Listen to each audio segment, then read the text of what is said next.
Welcome to the Saturday Football Show on PLZ Soccer's YouTube channel. Great to have you on board.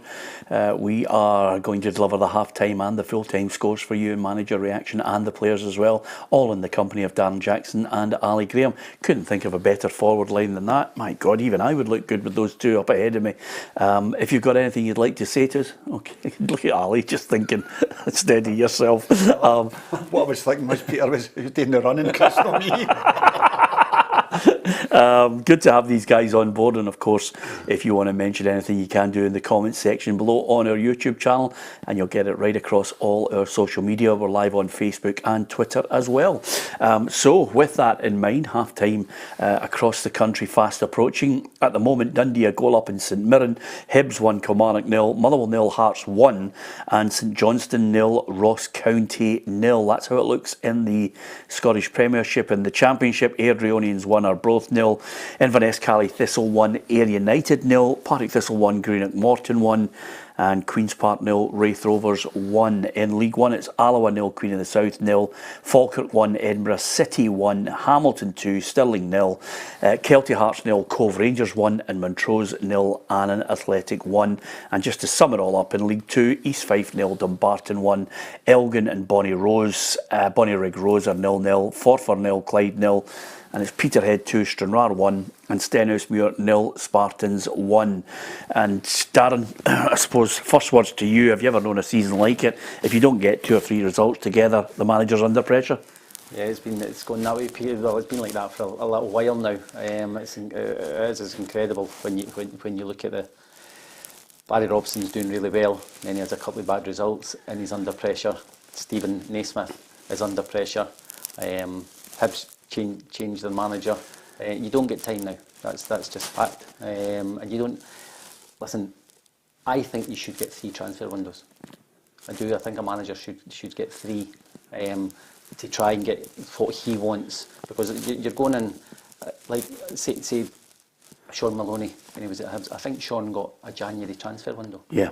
And that was it. And you know, in January you're not really going to get the players that you really want. Maybe you get one that you really want, but maybe you have to just take what's available. And so it's hard now, but that's the game. Yeah. Sean got a January transfer window, and then they sold Martin Boyle in the February. That's when you know the game's against you. Oh, absolutely. I think what typifies that whole scenario is the Motherwell situation, lads. I think you look at Stuart Kettlewell when he first came in, Peter. We done a few games over there at Fir Park. He's flying. I know it's the bottom 6 he's in, but I mean he puts together a tremendous run. Then all of a sudden he comes in this season, he loses his top goal scorer who scored a barrel load of goals for them. He can't replace him because he's not got the finances. Now some Motherwell fans are disgruntled a wee bit, which I find quite hard. He did lose Beereth as well early on after he looked promising, but now he's back in. Yeah, but I mean I think you're right. I think managers need to be there to try and build, but fans have not got the patience for that. And then when they get to the board show the manager the door. Yeah, absolutely. Dundee 2, St Mirren 0, Zach Rudden with a penalty. Bakayoko got the first goal for Dundee in that match. And by the way, when you look at Dundee being 2-0 up, they're 2-0 up against the St Mirren side, who are 3rd in the table, and it's been nothing but a fantastic start for Stephen Robinson. Wonderful, Peter. When I was on the show before you bumped me, hey, the one thing you can't have on this show is either a thin skin or 3 jobs. But the Hibs and Hearts job was up at the time, and I just could not believe it. Stephen Robinson did an interview for both of them, because I think he's done wonderful wherever he's been. Tactically fantastic, enthusiasm unbelievable, and professional and organisation. So I'm not actually surprised. I'm surprised they're probably 3rd in the league just now, but I'm not surprised that they're a good side. I think as well, Darren, he seems like the type of player we've spoken about a few times. You want to get in and work with him. He seems to get the guys round about him, doesn't he? Get the dressing rooms right. He's it's brilliant. Absolutely. His enthusiasm totally on the training pitch and all that's incredible. Agree. But I must say, Tony Docherty getting in his first job himself. I've not seen a lot of them this season, Peter. I've seen the Rangers game that get taken apart by Rangers up at Dens Park.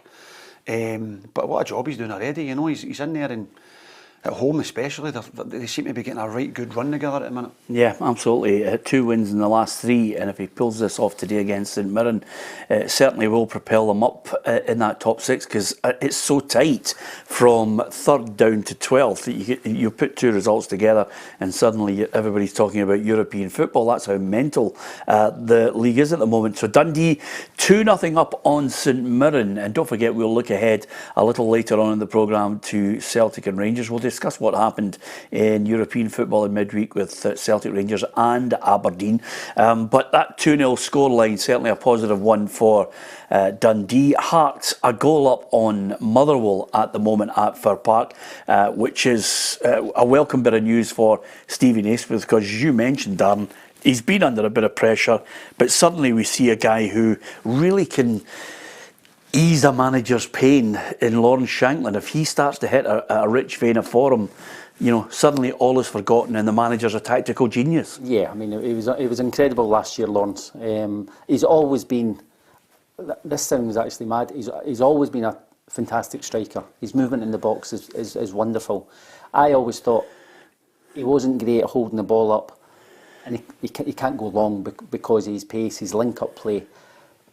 But when he went to, was it Belgium? Yeah. He went to Belgium, and I think he's come back a better player, because his hold-up play and his link-up play is fantastic now. And I think last year, maybe teams are watching, obviously watching Hearts, but when they had Shanklands and Boys, they were kind of both similar. Yeah. They couldn't stretch the game. Obviously, Ginelli came in, and he could, and they just don't have that now. And I think that was a bit of the problem.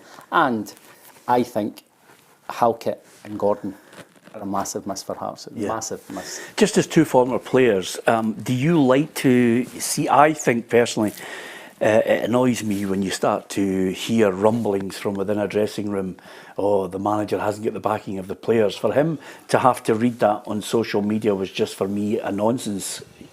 Yeah, I don't buy into all that. I really don't. The only time it really works is, and Dan will tell you as well, see if you're not getting a game and you hear the rumblings of the manager, you think to yourself, well, you maybe hear maybe 2 or 3 managers, you may have worked under them before, or you kind of know them.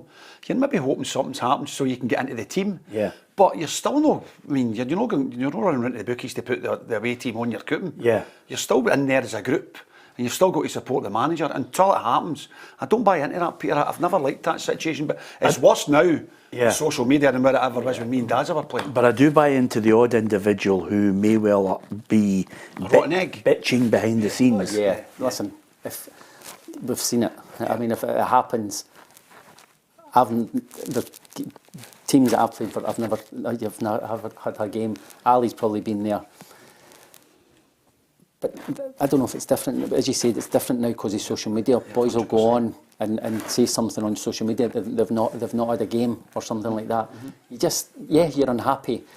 You're never going to say, oh, I love the manager, but he doesn't play me. That's a manager he's an unbelievable manager if you like a manager that you actually don't get a game. Mm-hmm. So it's just trying to get back. In our time, it was just trying to get back in the team, because you knew if things were going bad, your teammates are getting it. And that means your pals with your teammates. And that means, Peter, the odd tackle in training, you know what I mean? The guy's got your jersey, you know. Yeah, let's take him out. Yeah, absolutely. Yeah. That's happened before. But nevertheless, he's a goal up at the moment. Lawrence Shankland has scored that goal, so that's a real bonus for Stevie Naismith. What about Hibs? Goal up in Kilmarnock. Now, I have to say, Darren, having watched him in midweek, I was impressed in the first half especially. Josh Campbell scored again. He scored a lovely goal. He did say he's waited his time to try and get into the team. He's not a striker, he said, but if the guy's going to play me, I'm going to give my all wherever he plays me. Yes, I think that's what Josh does. I mean, speaking to people around the club, he is the fittest player at the club. And I think the way the managers come in and the way he plays, it's hard to get Josh in the team, because he likes to play in the 4-4-2, 4-2-4 with Boyle and Johan with their pace, and Venti was kind of playing off, and you've got Newell and the Jago. Yeah. So he likes that. So it was hard to see where Josh was actually going to get a game, because I think he is better playing off the front. So he was only playing two. So if you get Campbell actually playing off a striker, maybe off Fenty, I think he does make good runs. He's actually a good finisher, Dan, isn't he? He's a good finisher. He will get, that's his position, because I don't think he's a midfield player like a Newell. I really like Joe Newell. He makes the passes. Tidy left peg. Yes, very good. Jago cleans up all about and gives Newell the ball. So I was finding it hard to where that Josh Campbell was actually going to fit in the team. But as I say, if you can play off the front and then just drop back in when they've not got the ball, and help defensively. I think that's been the thing this season, isn't it? I mean, they were looking at the new manager coming in. Hibs have always been an attacking side. They were always shipping goals, the last couple of minutes, corners, free kicks down. My mates are actually big Hibs fans, as you know, Peter, and they're like, is there any way we can throw that game away? It's this way, even like the semi-final last week. All us, goal offside, pressure on them, keepers had great saves, and then they run up the park once and score a goal. Only Hibs can do that. So I know they'll be a wee bit nervous at that 1-0 when they maybe need to get another goal as well. Yeah, absolutely. Okay, but it's a good one for Campbell. And I do like Nick Montgomery. I've had a chance to sit down and chat with him, and that's the first thing he said, we've got to get a transfer window. I love the fact that you said, give us 3 transfer windows. I did actually say I was at a Hibs supporters do, and I said, listen, I'm not sure if Nick will be here next year. Let's not count our chickens, because Lee Johnson wanted 5 transfer windows, and when he said that in the press conference, Darren, I nearly fell off the chair laughing. I thought, 19 games, Sean Maloney, you were lucky you get 5 minutes. Maybe I'm being about 3, but I do think you need 3, but you need 2 anyway. Yeah, you need a summer transfer window. You'll never die with your signings. Of course that's supposed to be. Yeah, absolutely. Anyway, that's it's fast approaching half time. In fact, half time right across the board in the Scottish Premiership. Dundee 2, St Mirren 0, Hibs 1, Kilmarnock 0, Motherwell 0, Hearts 1, and St Johnstone 0, Ross County 0. And it's the one game that we haven't spoken about yet, that the big debate is the bottom end of the Scottish Premiership, because if you look at those 4 teams that are really in a clutch, you're now saying to yourself, okay, would have picked Livingston because they've got a really tight budget, and he's already said he expects to win a relegation battle. You're looking at Motherwell in free fall, you're looking at Ross County and St Johnstone, and the only thing I'm looking at is who's got the most experienced manager to get them out of it. Craig Levine's a good appointment.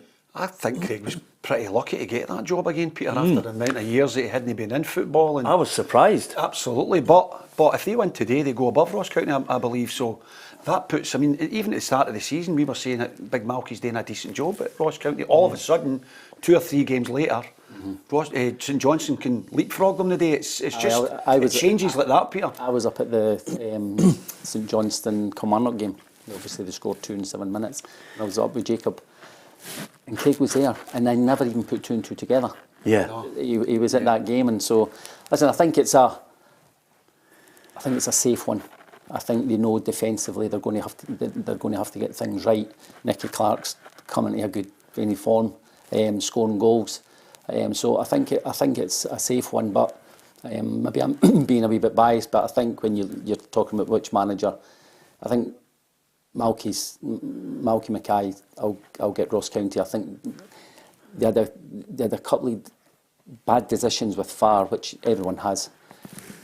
And he was saying if that had gone their way, and I know, listen, everyone could say, but they would have been something like 4th in the league. Yeah. Do you know what I mean? So that's how quick it can change. But as we say, Roy McGregor as a chairman is a magnificent ally to have in a January transfer window, because if you look at it, and both of you have said, oh wait a minute, the transfer window is tricky in January. It is, but Roy's the one man who actually says, do you need 3 players?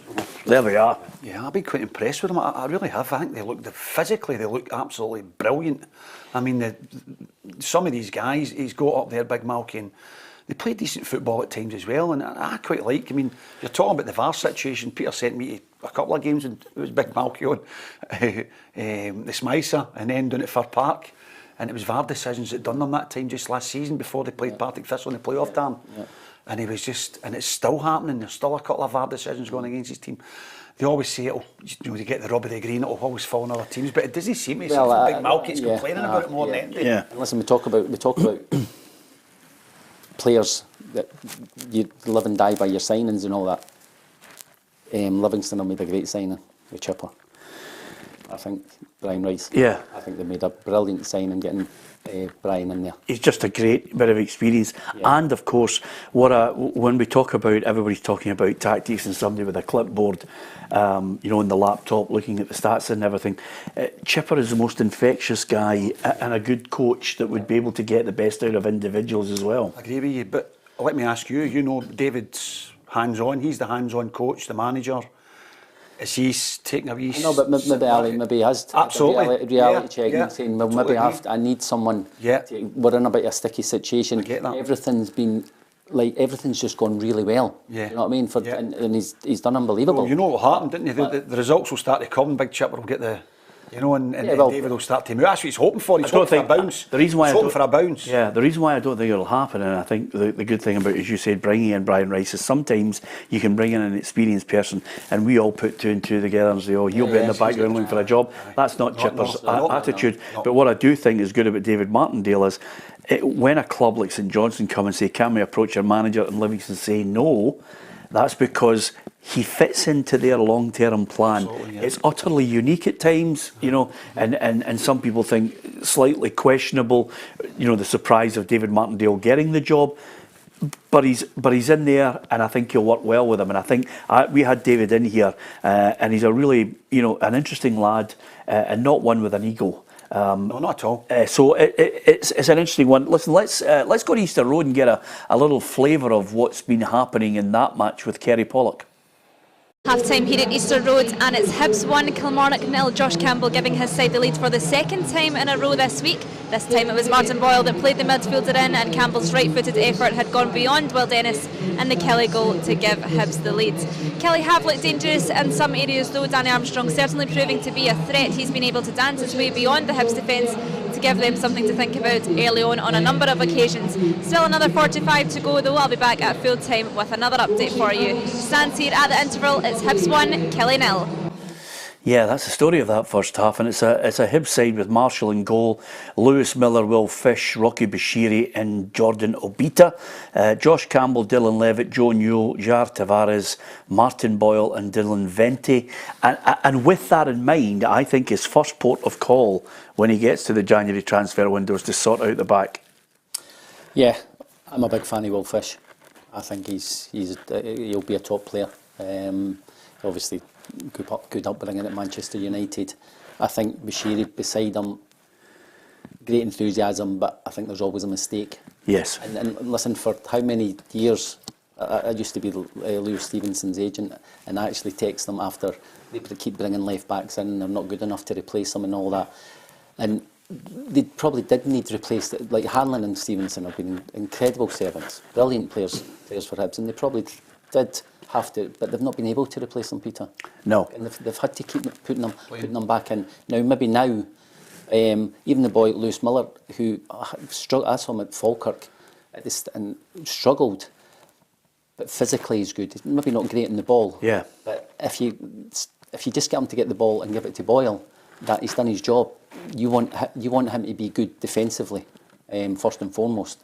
So I think they have got better defensively, but I still think they could do with a couple. Yeah, I agree with you. I mean, listen, Lewis Stevenson's done his job. He deserves the Hibs medal, legendary status. Hanlon equally so, but they need to go for a more solid back line. Rory Whittaker played right back in midweek for Hibs against St Mirren. He was just bombing up and down. But he's sticking to his word. If you're young and you're good, you're in.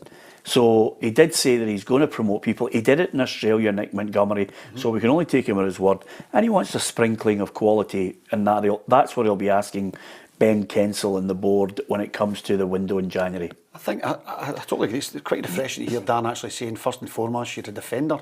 I think kids coming into the team now think they're these wing backs that they've suddenly invented for somewhere. Right back going into the middle, absolutely. Of the pitch. Do you know what I mean? And it's this 3-5-2 with the two guys pulling up. No, you're right, Peter. Get a flat back four, because they play with the guy in, as you say. They've got two wingers and they play one off the striker. They're an attacking team, Hibs, but that doesn't mean you can't defend. You can still defend as a unit. Yeah. And I think they need to be more solid. We can look at a lot of teams in the Premier League like that that think the fullbacks have got to bomb on at a team. Just be solid. Well, that's the trend. Especially when you... Absolute that's trend that we keep talking about. Yeah. We need, like, talking about right backs, the other night, Liverpool, right? Trent Arnold goes into the middle of the pitch. Brilliant passer of the ball. Brilliant crosser of the ball. Great player. They changed it and they put Gomez there. And Gomez went in the middle of the pitch. And he's not. He can't do it. He can't do it. Do you know what I mean? He can play, obviously, but he can't do it like Trent. Do you know what I mean? So I just think a team like Hibs defend first and foremost, and you've got the boys up top that can cause. If you're a young kid coming in, Peter, sorry, if you're a young kid coming into that team and the manager's wanting you to defend it, first and foremost, you're playing in the defensive area. That's what you've got to get. You've got to get that right before anything else.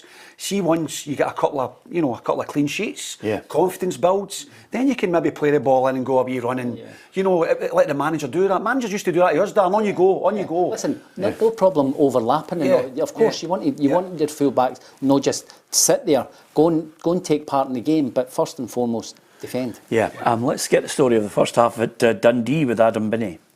Time here at Dens Park, it's Dundee 2, St Mirren 0. Goals from Amadou Bakayoko and Zach Rudding have the hosts in front at the break, and deservedly so. The first came after the 16th minute. A corner was sent into the box. Richard Taylor failed to clear it. It fell right into the path of Bakayoko, who slammed home to give his side the lead. The second came on the stroke of half-time from the penalty spot. Again, coming from a corner situation, a penalty was awarded for a handball infringement, and then stepped up Zach Rudding to take the penalty, sending the goalkeeper the wrong way to give his side a 2-0 advantage. Plenty to be pleased about for Dundee manager Tony Docherty, but Stephen Robinson will know his side are capable of much, much more. A big second half ahead here in Tayside, because at half-time it is Dundee 2, St Mirren 0. Yeah, I've watched St Mirren battle back before. Can they do it again? Thank you so much to people who offer their opinion. We value your opinion on a regular basis and engagement right across all our social media platforms, especially on YouTube. On a live situation, Janice says Dundee punching well above, and she said regarding the league, Peter, the vote should be put forward to every Scottish club whether to expand it to more teams. It's so boring right now. Gary Connor says need at least 16 teams. Alistair Mackay needs a minimum of 16 teams. 18 would be ideal. Listen, I can't disagree with you. I've always been a fan of expanding this league to try and take away that real cutthroat situation where we constantly, year in, year out, nothing really changes, only due to the fact that there's a dictatorship going on in the SPFL at the moment, but nothing changes. 16 teams would be great. It would take away this point that we start every season with 8 teams trying to avoid relegation. Yeah, exactly. We know that the Rangers and Celtic dominates the Scottish game. It's as simple as that. I mean, there was a vote years and years ago for to play each other that amount of time so the smaller clubs could get the away fans in. Yeah. Rangers and Celtic fans into their stadiums. But now it looks as if some of the teams don't want Celtic and Rangers fans into their stadiums. We've had that argument before as well. Well, that's fine if you. Yeah, that's absolutely. fine, Ali, if you're St Mirren, because St Mirren have proved the point. Yeah. St Mirren have said to your fan, okay, if you don't want Rangers and Celtic fans in here, buy the tickets, and they have. Yeah. But not all the clubs do that. Yeah. No. Johnston give them both. I think it's sensible. If you're not going to sell it out, and I know you don't want 2 away ends full of Rangers and Celtic fans. Yeah. But if you need you need the finances, absolutely, you have to do it, Peter. Yeah, no, I agree with you. I think Kilmarnock tried it, and then when they finished really well under Stevie Clark, the season tickets were fantastic. Then they've dwindled. Now they've got these big things on the seats. They've kind of put in a kind of the corporate thing at the back of one of the stands, Peter. Yeah. Where the Rangers and Celtic fans used to get at both ends. It looks horrendous. Yeah. They must be losing quite a few quid, but they're stuck to their guns. Well, listen, stuck to their guns. You can do that. And thanks to Gary, who says the young team do a great job for you at PLZ, Pedro. Thanks for that. It's a nice point that you make, Gary. They're not all young. Here's Alison McConnell. Half-time here at Fir Park, and Lawrence Shankland has got the goal that matters so far. He netted just before the half-hour mark.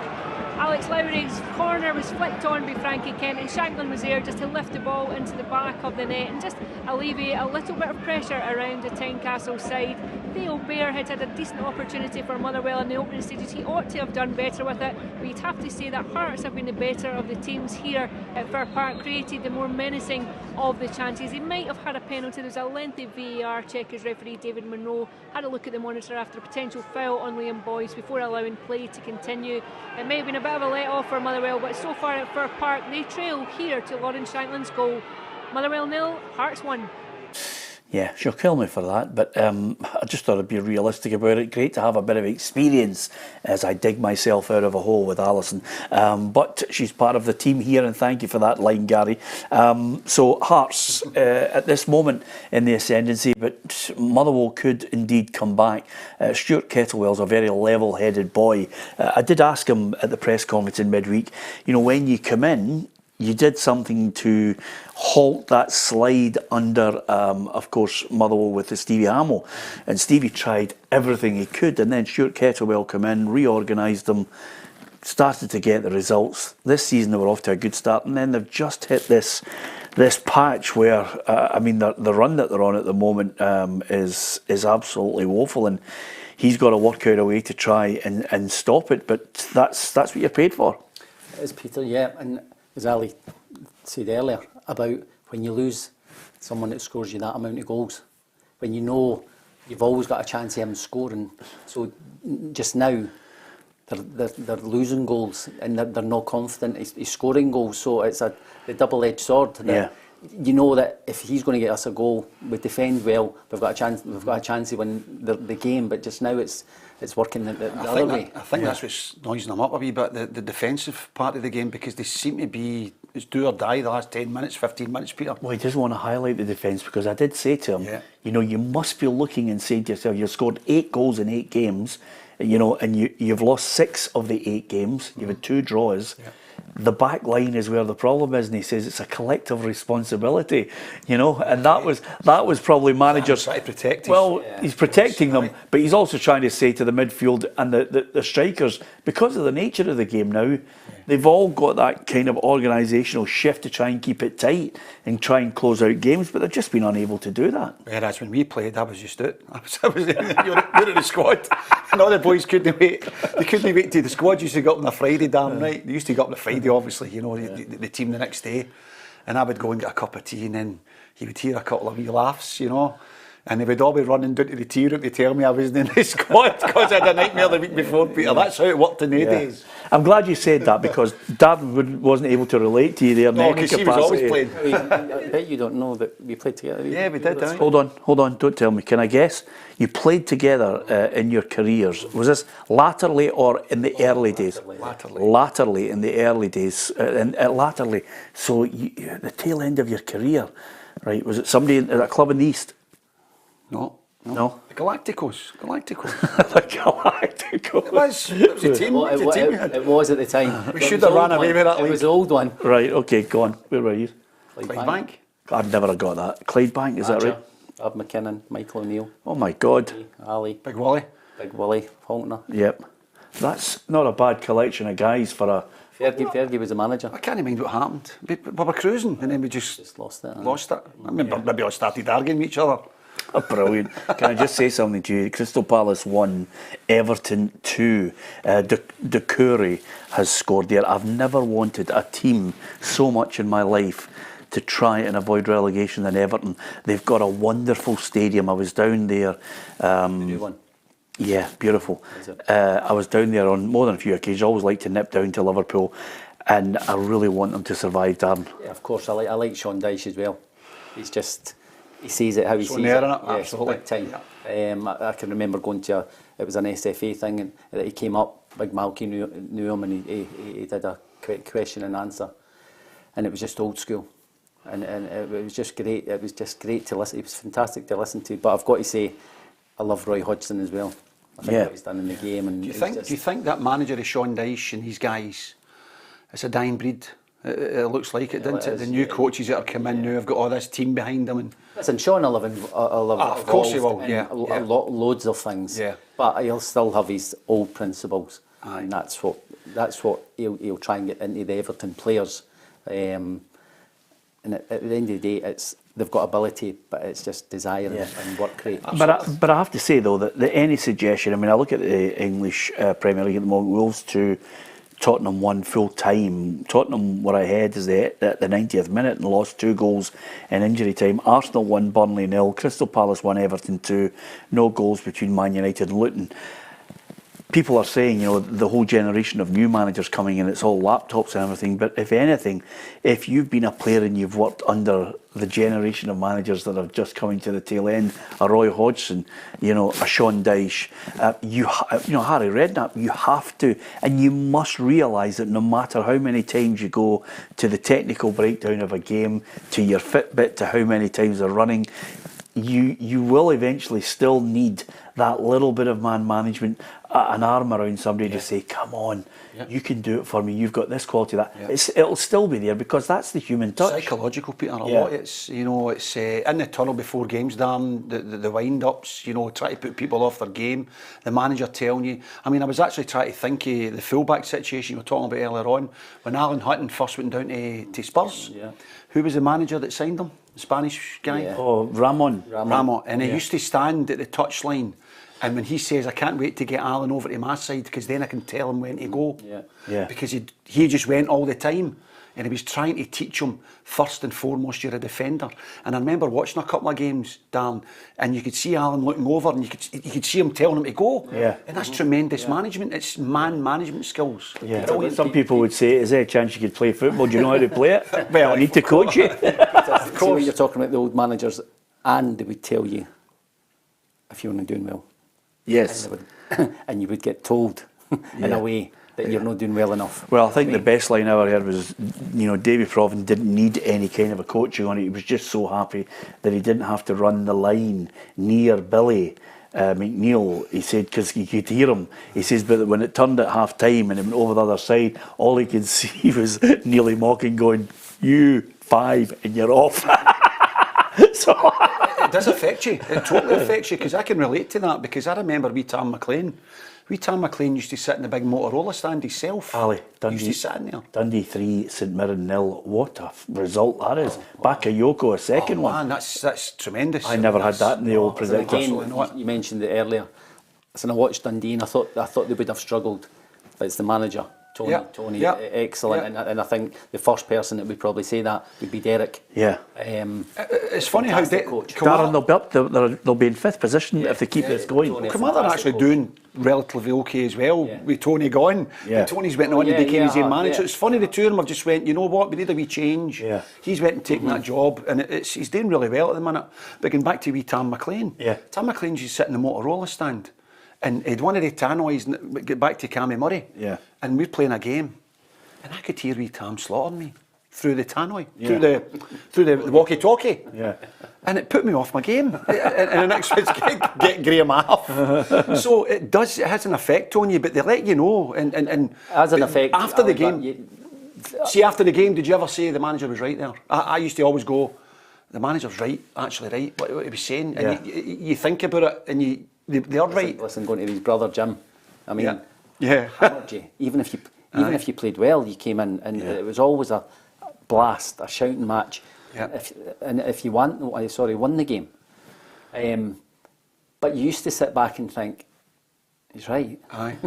Even though you hated it and you were you were sprayed and all that, shouting at you, and he was right, what he said. I think this laptop that I've got here has got about 8 gigabyte on it, and I've managed to store all those really good games you had for Dundee United.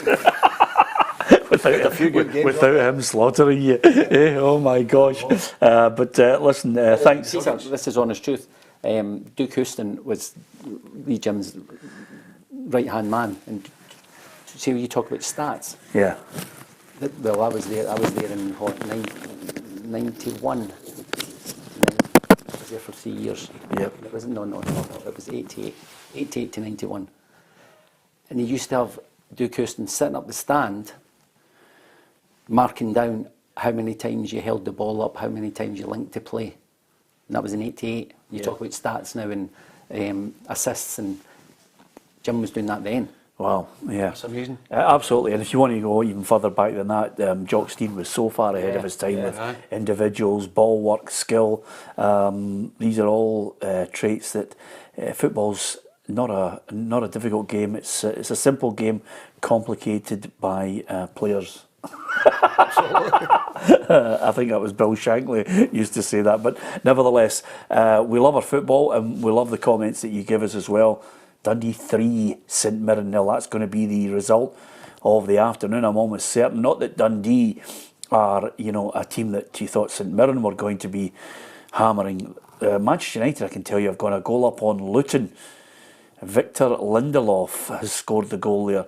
Now that is a club in turmoil. Again, if you look down the history books from Sir Matt Busby, trouble all the way to try and get a manager to succeed. Ferguson comes in, now after him, trouble all the way trying to get any manager to emulate what he achieved. People might say this is a kind of get out because the players go on the pitch, the manager manages the team, but see what's happening above, Peter. It's terrible. Yeah. I think it's a disgrace, and it's affecting the whole. I think it's affecting the whole place. It's affecting the fans. They'll always be they come in their millions for thousands and for Man United. But I did think what's happening above is a shambles, and the whole place is a shambles. And I know, Ali, you were told you go in the park and you just you forget about it, but it's hard because there's no the atmosphere at Old Trafford now. Because the fans are disgruntled and they don't want... You think they actually go to the games with that intent? I think they do, yeah. Yes. Yeah. It's not going, right, let's get... And they do get behind them, but let's get right behind them and let's get the place going and all that. And listen, it always boils down to the manager. Has he been good enough? He showed a little bit last year where... But I don't think he's done what obviously they were hoping he was going to do. You don't know the figures, Peter. How much has he spent this since he's come in? Well, I think Manchester United have spent... I mean, you're talking about Anthony was up there in 80 million, you know.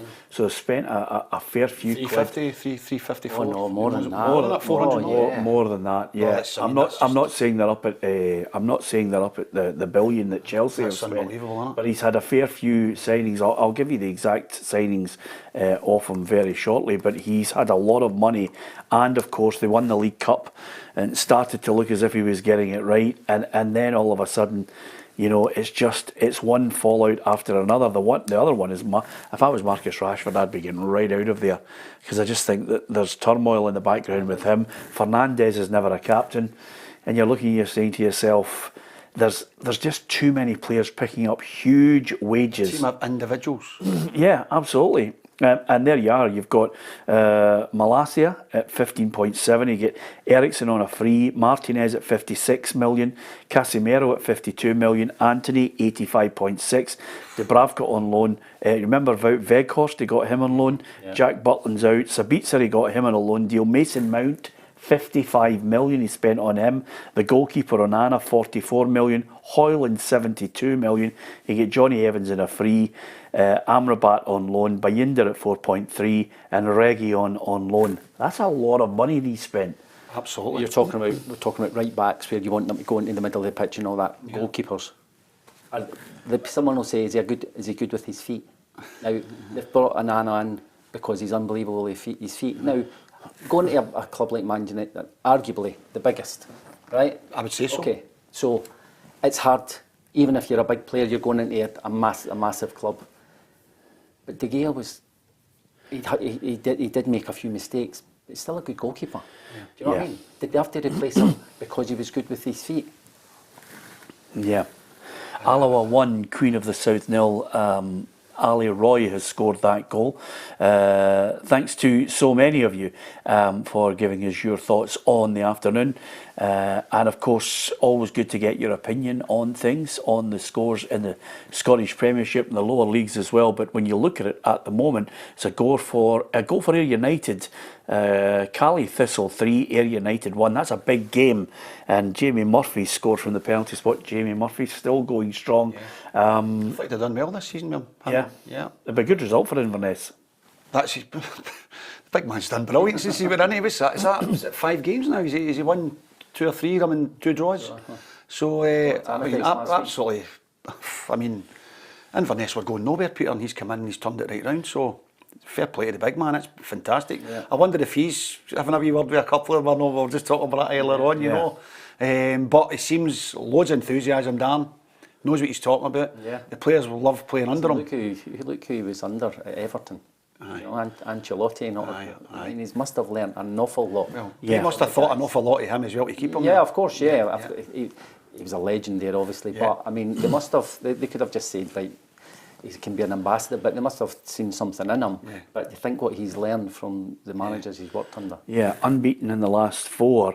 That draw, as you say, at Tannadice against Dundee United, and you can always tell when somebody is so big in stature when the Inverness Cali Thistle players get off the bus and they only want a picture with the manager.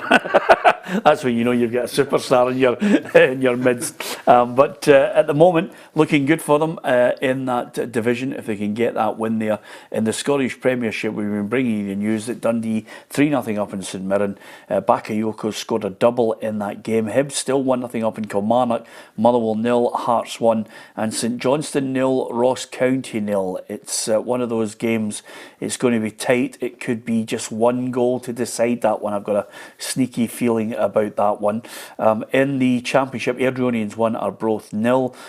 We also told you about Inverness and Ayr. It's Partick Thistle 1, Greenock Morton 1, Queen's Park 0, Wraith Rovers 1. Who did you say was going to win that division when you started on here? Dundee United. The United.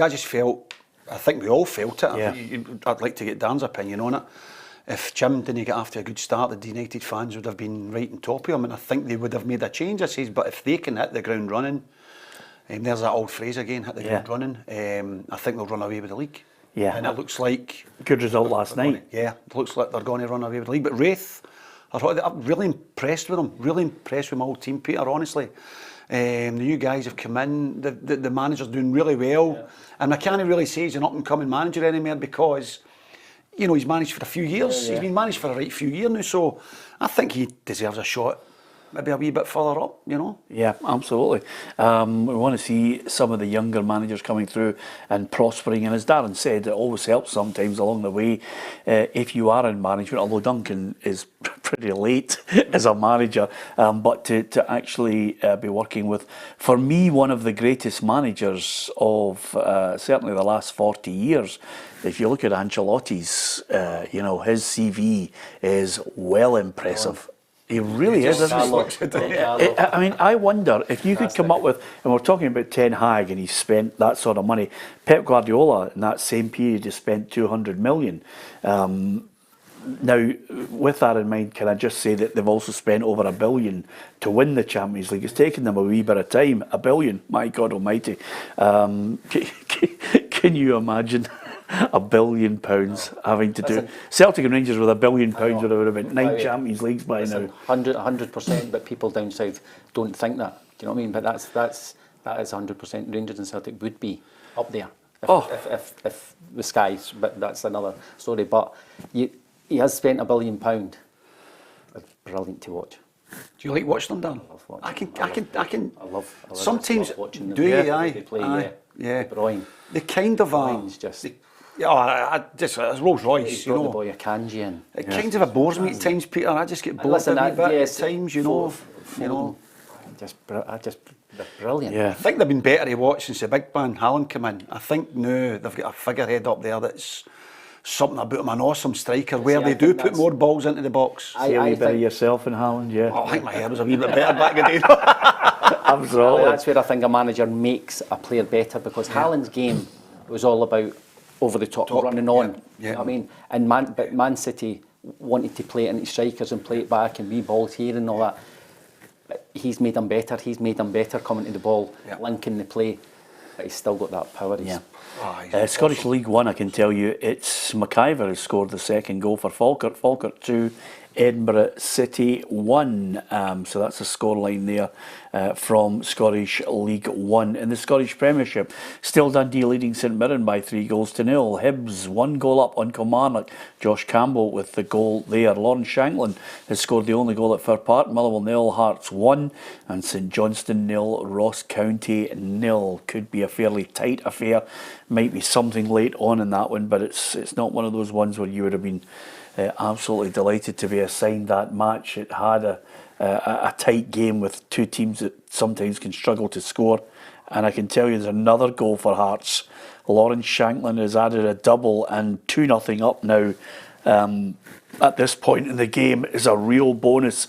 Two managers that have had a bit of criticism, some people suggesting under pressure, but for me, I'm in Darren's camp and also yourself, Ali. these managers should just be allowed to try and find their feet and go along, unless it got really, really critical. Right now, Stuart Kettlewell's going through a rough patch, and they'll be letting him know exactly how they feel at Fir Park. Yeah, he'll be under pressure a wee bit. We spoke about that. The managers are under pressure at the start of the games.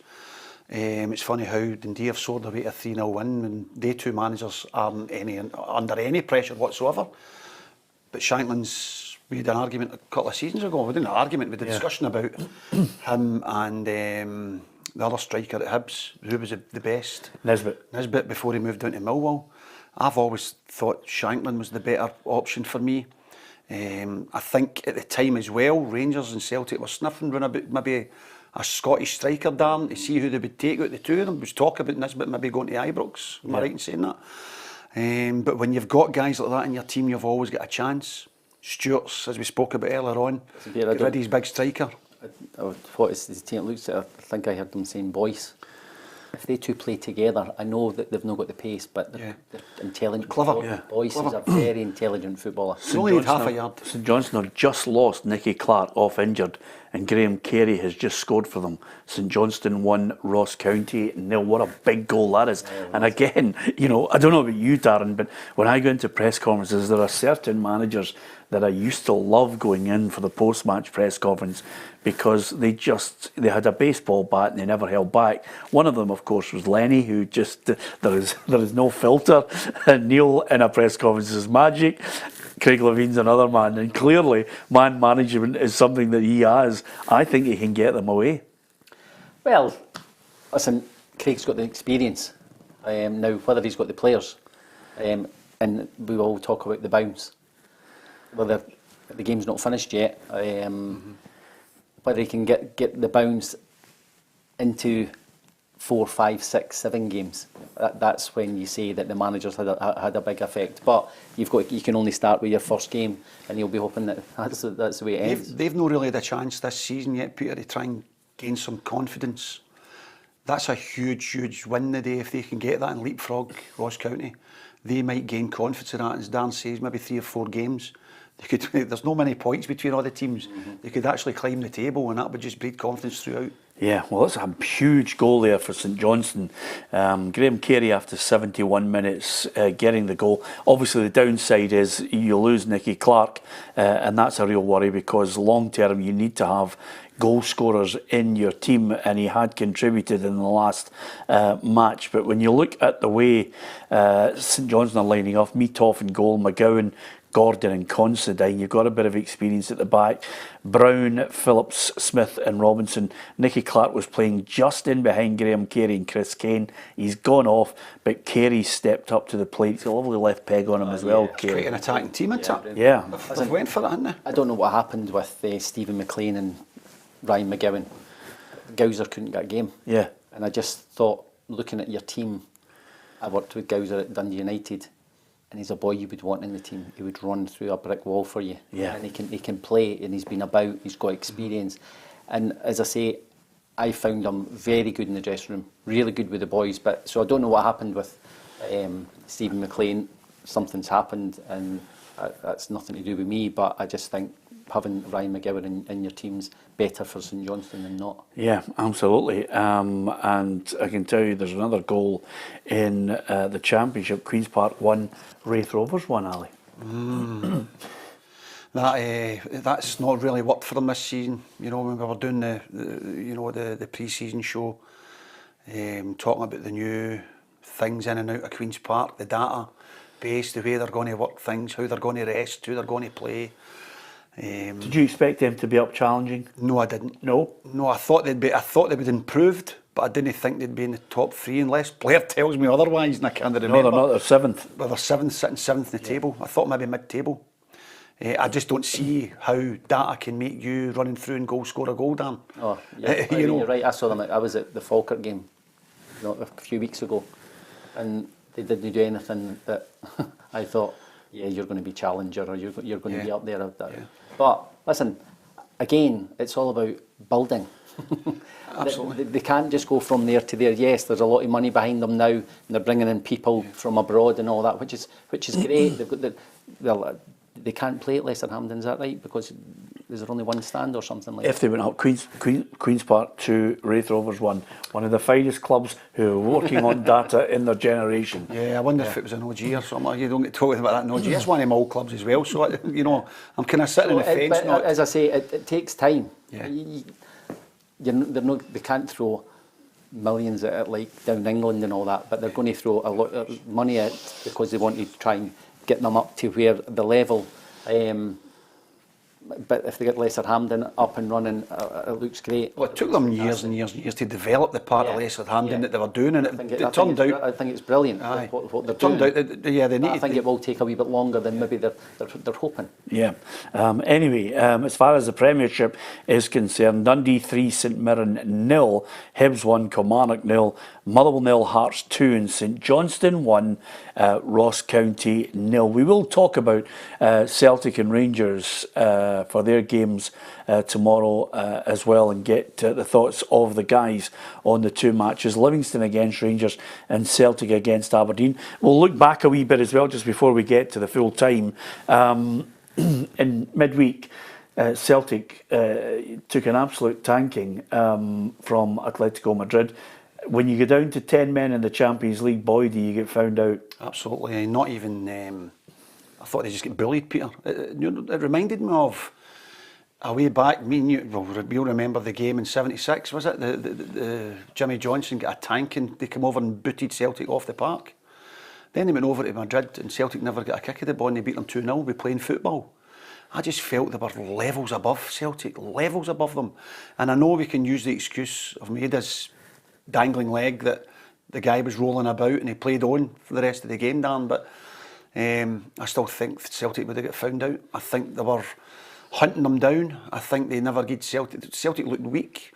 I didn't see any strength. And we go into these games as well, Dan, in Europe, where we've not got the know-how.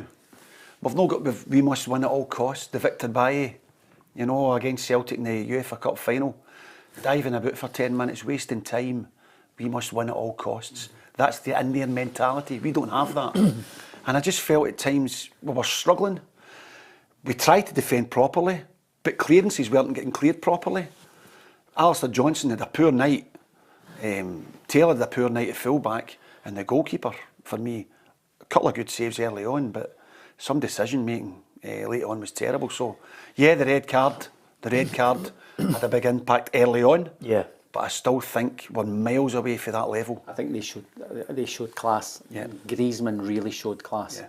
I thought, because they went to 4-3-2, obviously the three in the middle had to be tight, and Griezmann came out and played out here, and he was just getting, and Alistair Johnson wasn't wanting to come out, so he was getting on just really intelligent, and they just punished them. They just went for their throats because they knew their finishes wasn't.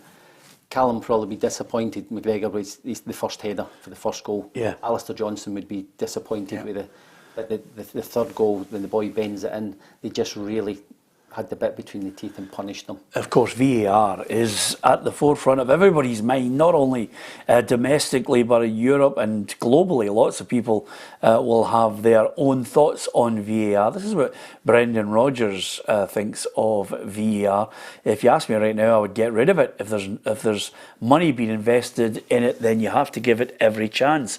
I would go back to just pure football, and we know where there's humans involved, there will be mistakes. I would rather accept that than what we see at the minute. And he likened the whole situation with VAR as, you know, a computer game for him, because you are constantly now in a situation where I don't think the referee has that authority anymore, because he's being so heavily influenced by forensic freeze frame, and a word in his ear saying, here are the rules, have a look at this, and then have a look at it again. And the influence that's coming, and I'd love to hear those conversations, because he should just basically be saying, the VAR person should say, you've made the call, here's where we think you might have made an error, but it's still your call. How you interpret it is down to you. Get on with it. 60 seconds to do it. There's the and do not go through a situation. This is my thought on the whole, going back over it, Ali. You get it at full speed and then you get it at the other angle. That's the point. End of story. That's the point you've made. I mean, I was a big fan of that when it came out. Not when it came out, when I knew it was coming. Watching the Italian football, the German Bundesliga too, I thought, you know what, this is going to maybe help referees. See now, Dan, I totally agree with Brendan Rodgers. I would just put it in the bin. I can't be bothered with it. What's football all about, Peter? It's a sport. It used to be a working man's game. It was for people to go and enjoy football. Now the enjoyment's totally away. It's away for the game. You don't even know when. Score a cracking goal when you don't know if it's a goal. Yeah. Listen, I don't buy into Gary O'Neill's had 2 phone calls apologising for wrong decisions. Yeah. Gary O'Neill could be sacked. Yes. For those decisions, but apologising. Okay, they've apologised, fine. But they should say at the time that it's either a goal or it's no goal or it's a penalty. They should see that. They should see that. Yeah. Because they've got 5-6 angles to look at. You're even looking at it. Harry Maguire's the other night there, Peter. Right, the one against him, and you're saying, right, the next one hits the guy's arm. And in a game when we played, it was never better. It's no, what are you supposed to do with your arm, right? Yeah. But you're saying to yourself and sitting watching it, he's got to give this because he gave the other one, and that's what the way it's working now. I'll tell you, it's going to be the game. It's going to be interesting at Fir Park because right now, with Spittle scoring from the penalty spot, it's making it interesting in the remaining minutes of that game. Motherwell 1, Hearts 2. Can the Jambles hold on? Is there an equaliser in the air for Stuart Kettlewell's men? That's how it looks in the Scottish Premiership on a day when I think all the plaudits will go to Dundee and Tony Docherty if they get a 3-0 win over third place St Mirren. Nick Montgomery is desperately seeking his first win. And by the looks of things at the moment, it's tight. They're a goal up. Can Hibs hold on and get the 3 points there?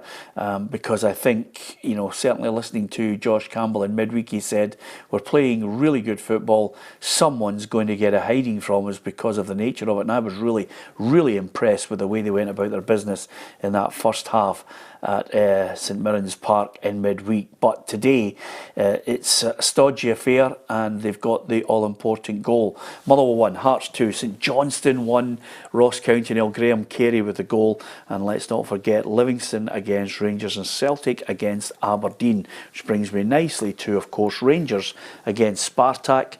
I think they're in a brilliant position. And Clement himself has come in and he's, you're looking at what kind of impact can he make. 5 wins and a draw since he came in. They've responded to him. Oh, they have, yes. And one of the players was interviewed after the game. I can't remember who it was, and he spoke about his discipline. And that's what you need. You need discipline. They looked as though they were all over the place with Michael Beale, who's meant to be an incredible coach. But they looked all over the place. They look as though they know where they're playing now. He's putting players into positions like Sima. When I saw him through the middle and all that, I think, no. But he's got him out wide with his pace. So it was a great result. I said to you earlier, Peter, I said to my brother-in-law, I don't think Celtic and Rangers sometimes get the plaudits when a European team comes to Celtic Park or Ibrox and they beat them and just say, well, they weren't that good. But I did think first half they were very, very poor. They were better second half and Rangers deserved to win hands down. But I just thought first half they weren't great. Yeah. But I was sitting with my son watching it and I said, that some players cannot handle playing at Celtic Park or Ibrox. Yeah. They just can't handle the occasion, they can't handle the crowd. And a couple of the Sparta players definitely showed that. Yeah, absolutely. The pass back was just absolutely priceless. But that comes with pressure, and I think the pressure that Rangers exerted on them to get the first goal so early on, they deserve credit. But of course, they're in a really good position, Ali, in that group now. So European football, the coefficient, we always go on about it. I mean, Rangers really have contributed greatly. Dundee are now 4-0 up in St Mirren. Zach Robinson has scored the goal, and that is one of the... I tell you one thing, knowing Stephen Robinson as I do, I wouldn't like to get into that dressing room at the end of the game, but Tony Docherty, 4-0 is an absolute hammering. He'll be delighted with that. Just on the Rangers point, you know, you've got to get to a situation where you're contributing coefficient points. They've certainly, you know, done their part with regards to their contribution, and it's looking good for them in that group. They've done brilliant. I think 26 wins, and you know, I think they've got more points than anybody. It was three defeats. Three defeats, like, 26 incredible. Wins, 4 draws, something like that.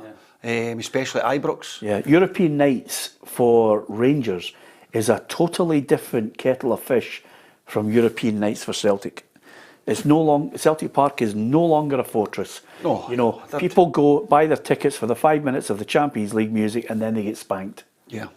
No, well that brings, what did Brendan come back for? Because we all believed that he was going to get the funds to compete in the Champions League, and we all know realistically that funds aren't where the funds are with other teams at that level. It's totally different. Yeah.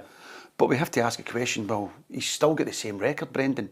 Sorry, we're going off the Rangers track here, but he's still got the same records as what he had before. Yeah. Useless in Europe, Peter. Yeah. But as for Rangers, I agree with Dan. I thought they were pretty poor, and I'd never seen the first game, the 0-0. But you have to say, the Rangers players put them, the crowd got behind them. Under pressure. They put them under pressure, made them make mistakes. You could probably see that, and the manager could probably see it. And they just pressed them, and they knew as soon as they got the ball, the big centre-half couldn't wait to get rid of the ball. No, and they just not put confident at all. Put pressure on them. And the keeper kept giving them, I couldn't believe it. Just shell it up the park, you know, get it away for your goal as far as you can, but they didn't. Not allowed to do that. Because they all think they're good on the ball, and Rangers proved that they weren't good on the ball. Pressed them. It's Real Betis with 9 points, Rangers with 7, so it's absolutely fantastic. They're in a really good position. They've got Limassol coming up next, and that's a really big opportunity for Rangers to cement their place. That was one of the games. That was the game really that made them think about Beale's position after getting defeated over there. Yeah, I can tell you as we get into the final hour, we'll get reaction from the managers and players. Full-time reports on the way. We'll get a chance to have a wee chat with some of our reporters out at the grounds as well. This is PLZ Soccer. If you hit the subscribe button, you can become part of the football family right throughout the week. We bring you variety. There's lots of people enjoying our different programmes. A lot of it to do with football. I have to tell you, the women's football show is going down really well with Alison and Kerry covering the women's game. And then over and above that, we've got the journos, which is basically just 4 journalists arguing with each other. Couldn't think of a better idea for a programme. And then we've got Straight Talk. We've got some great interviews coming up. This week's with Karen Dunbar is absolutely priceless. She is on top form. An hour of just talking with her. There's entertainment, there's politics, there's football in that Straight Talk, which I hope you're enjoying. And of course the football show, not only Monday and Friday, but on the Saturday as well. So that's all on offer for you. All you have to do is hit the subscribe button and cover it all on our app as well. If you download the app, you've got all the breaking news at your fingertips, and you will be able to look back over an afternoon where Hibs are holding on at the moment in the final minutes. 1-0 up in Kilmarnock. Hearts equally so, 2-1 up in Motherwell at Fir Park, and St Johnstone a goal up in Ross County at McDermott Park. You can't beat a wee bit of experience. You don't get any better than the experience of Ali and Darren here. And all. How many games did you play over your whole career? Do you remember the figure? No. Why not? You're not that type of person? I don't know. 4. Oh, you were away up at 500s, were you not? Must have been. You must have been up at 500. Sure. You had about 400 clubs. I know, but And you started with most of them. I know, but I missed a lot through my broken ankle, my brain up. I missed a lot. Aye, right, okay. But I thought you were still up at 400s, Dan, no? I don't think so. I think 300 and something. Blair will tell us. Blair will get us. Yeah, We'll find absolutely. Our producer. It could be. I don't know. Yeah, absolutely. I would have been amazed if it was down at 300. I must admit. I didn't start till I was 18, 19. Yeah, it was a bit of an Ian Wright for you, was it? Well, I didn't get picked up to Meadowbank till I was 18. Is that right? Yeah. Yeah, which is amazing, but probably too many times in Buster Brown's was your problem. Yeah. I remember that. It's hoped half there. Can I just say something to you? I've just had the jet. By the way, don't take this the wrong way, right? But clearly, once they actually open it up and stick the brain back in, 490.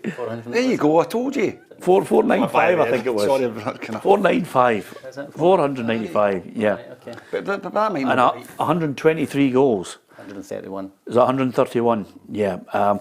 By the way, I'm just hearing VAR have taken those goals off. Imagine that. 131 goals, 495 goals. What about yourself? I honestly, I don't know. I think just under 700, but I think... What? Aye. Wow. It says about 600, but I think the subbies. I think I was a sub a few times. So was I. So they come on. They come on. I don't know how many goals. Just 100, same as Dan probably. So. Yeah, absolutely. Two different. Don't forget, I've been by his centre half quite a lot. He was too fast. He get played up front all the time. Yeah. Ali Graham, 161 goals. There you go. That's not bad, eh? You must be happy with that. Not bad, You're two different types of players, though. Yeah, absolutely. I mean, you are what I call, when people talk about it now, I'm not just blowing smoke up you, but when I talk about the modern day player today with the high press and with the ability to, hold the ball up, also play and score goals. You epitomise what the modern day player. You could play easily. Darren Jackson would have. This game was made for you. Could you chase an empty bag on a windy day? Yeah, that side of it. But I probably should have scored more goals. But I liked being involved in the play. I would probably say I was a 10. You talk about. I wouldn't disagree with you talk about a 6 and 8 and a 10 nowadays. Yeah. I would say I was a 10. I liked playing in midfield. So, and I took like. What he's basically saying is he's a pain in the backside to play against. Well, remember, by the way, you scored goals, but Darren also refereed games, because he moaned all the time, So, and the other great thing is one of your best lines ever. A guy who was absolutely hated, even by his own supporters, when he was coming on. That tells you everything you need to know. But I've never met anybody who ever actually questioned the commitment you gave, regardless of what jersey you were wearing. You mentioned something there. You're talking about modern day football and things where probably like guys like Willie Pettigrew and Bobby Graham and all that, and then we come along. There's a slight difference in the way you trained. Yeah. I don't know where some of the guys that like ourselves and other boys at our age would have been with the technology that they have now. Oh no, listen. I mean, it'd be frightening. Well, I was a bit of a monster, but I mean, I'd be merry a monster. The only thing that would change is the fact that if you had the technical ability that you had then, the only difference is that the training would have intensified. I mean, there's no difference from it. No, but I think the big thing, and I'm not saying we were all drinkers, but in our time, you did have a drink. You could go out. There was no camera phones. Where nowadays, I know, like Liverpool never got a day off. Yeah. Very, very rarely get a day off. So they can't go home or go and have a drink. Yeah. You know what I mean? So I think drinking now is just, they don't. I think they'll have it now and then, but they don't. I think my point on that, Peter, is like I said, Dan would be 10 stone 11, right? I was 10 stone when I played that. Right, okay. Well, I was 13, 14 stone, right? I can't run round Strathclyde Park the same as him. Yeah. So nowadays they have different exercises for different positions or different weights or different where you are in the park or your scale to get you to your full fitness. Yeah. That's what I'm trying to say, Yeah, you'd still have scored goals, big man. I can tell you, talking of goals that have been scored, it's Queen's Park 2, Wraith Rovers 2, and Wraith Rovers have just scored again, 3-2 up. And remember, by the way, Wraith Rovers are down to 10 men. And That's Ross Milne has result, isn't it? just popped up with a penalty at 3-2. Incredible. What a game that must be. Yeah, as I say, I was over at Wraith with Lockie as well, and it's a good club. Yeah. And Ian's done, and Mickey have done incredibly well. And as you say, when jobs come up. Yeah. I think when you're speaking about the expanding the league to the 18s, you've got your teams there that could go in and fill that gap now, because they would compete against the Livingstons. If they're in that same league, I think it would be really interesting. You could have 16 and still split the league and give them all the 4 games that they demand for television. Believe me. Can I just say, let's sum it up then, Darren, because it's full time there now. Bakayoko with a double, Rudden with a penalty, Robinson with a goal 5 minutes before the end of the match. Dundee 4, St Mirren 0. What a result. Result. It'll be a result of the day.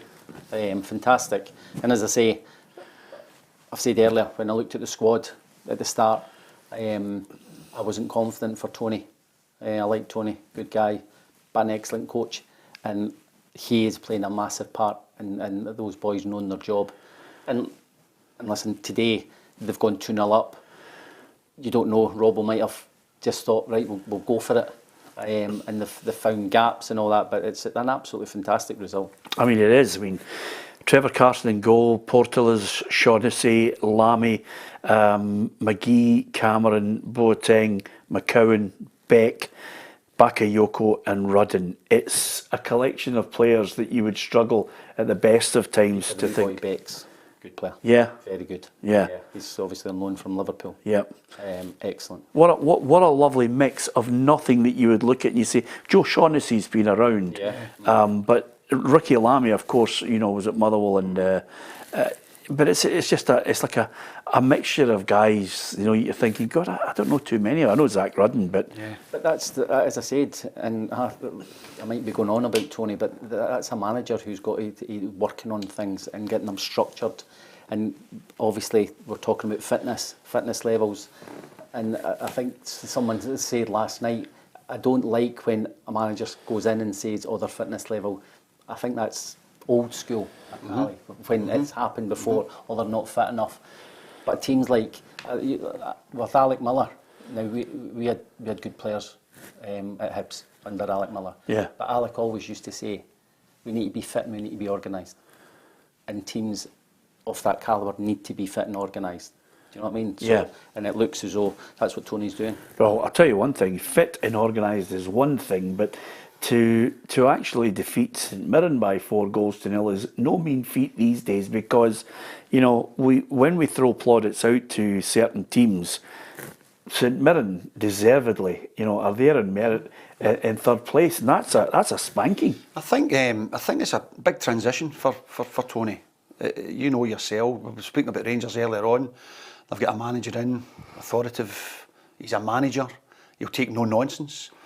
Maybe under Beale he wasn't like that. He was a good coach, as you said. Tony's went from being a coach with Derek McInnes, who was the manager, who was the spokesman, to being that spokesman.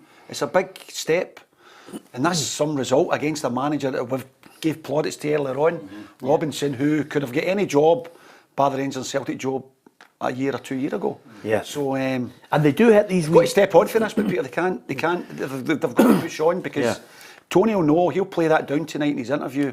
He'll say, "Listen, it's a fantastic result, but we have to push on now, because this league, you know yourself. You look at Kettlewell, you look at the other guys in it are toiling. Big Malky. Once you hit a couple of defeats, you're on the slide, and you've got to get yourself up there." Yeah, but that's 3 games without a win for St Mirren, 2 defeats, 1 against Celtic, 1 against Dundee, and of course I watched them in midweek for the draw against Hibs. But scored the last kick of the ball. St Mirren scored the last kick of the ball against Hibs. Yeah, absolutely. And to be fair, Darren, there's not many teams that I'm looking at here, apart from Rangers and Hibs. Have managed to actually hit St Mirren for 4 and 3.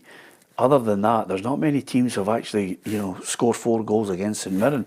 That is just a monumental collapse today. That's a great result. Yeah, of course it's a great result, but it's a bad result, obviously, for Robbo. But again, you're saying that Tony will not be getting too excited about it. He'll play it down. No, I know he'll have a glass of wine By the today. way, yes, but so do I. Yeah. But the same extent, Stevie Robinson, definitely, I know Robbo, he'll definitely be down, but he'll probably try and not show it to the players, because they've done exceptionally well, and yes, they've gone 3 games, as you say, so they just need to get back on track. And listen, Ali, everyone knows confidence plays a massive part. Absolutely. When you start losing games when you're that level, you start losing games, you start losing confidence, and you don't play just freely and like what they have been doing.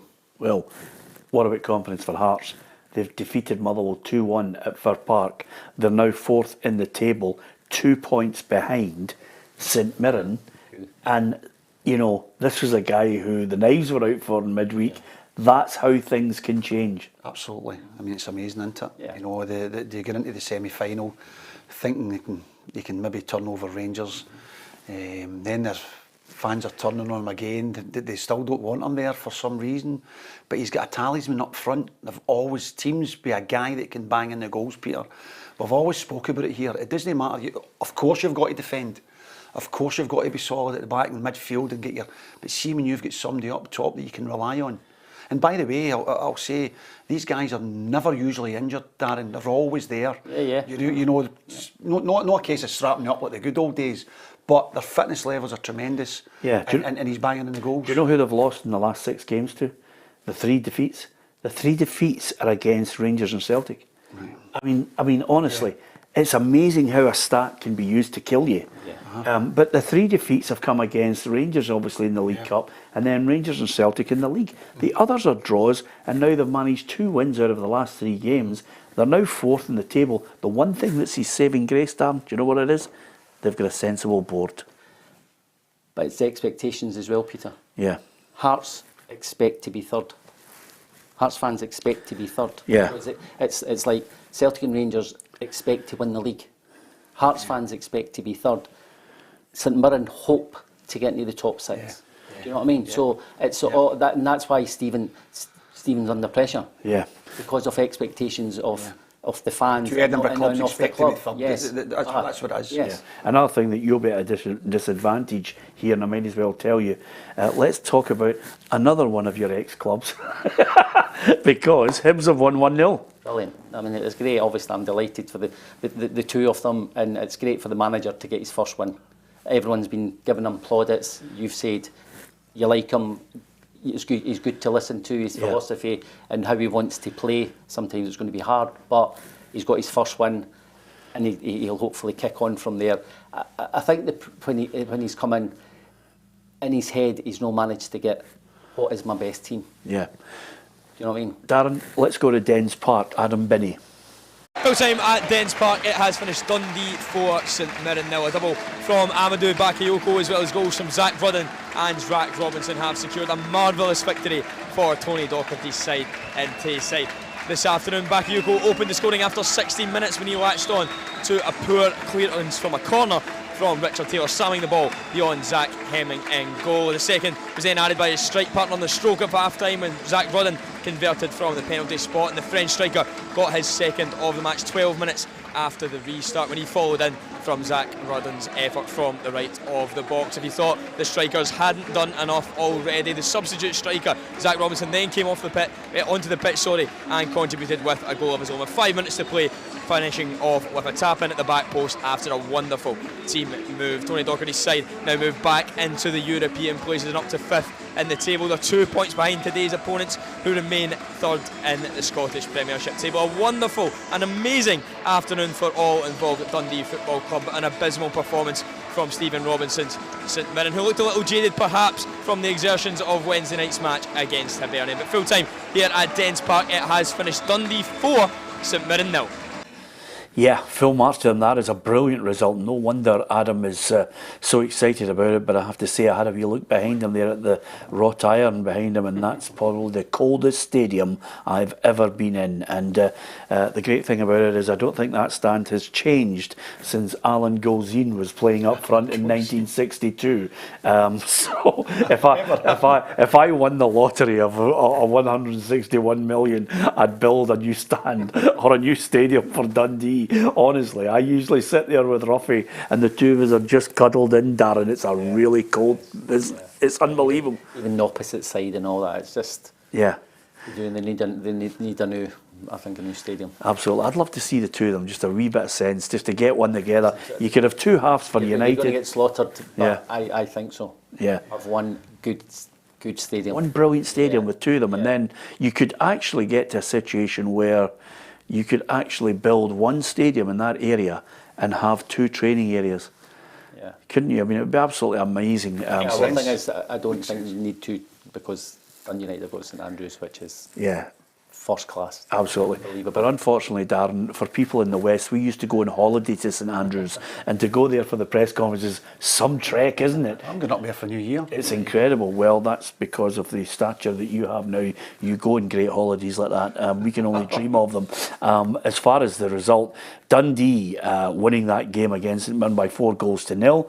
is a great result for Dundee, as Adam Binney has just relayed to us. Hibs have defeated Kilmarnock. Hearts have defeated Motherwell by 2-1. We've already discussed that. And what about Graham Carey's goal to give St Johnstone a 1-0 win, Ali? That's actually, I fancied Ross County today for some reason. I just thought the know-how, I thought that was maybe just an original bounce, you know. St Johnstone maybe getting, you know, Craig and getting something out of the players.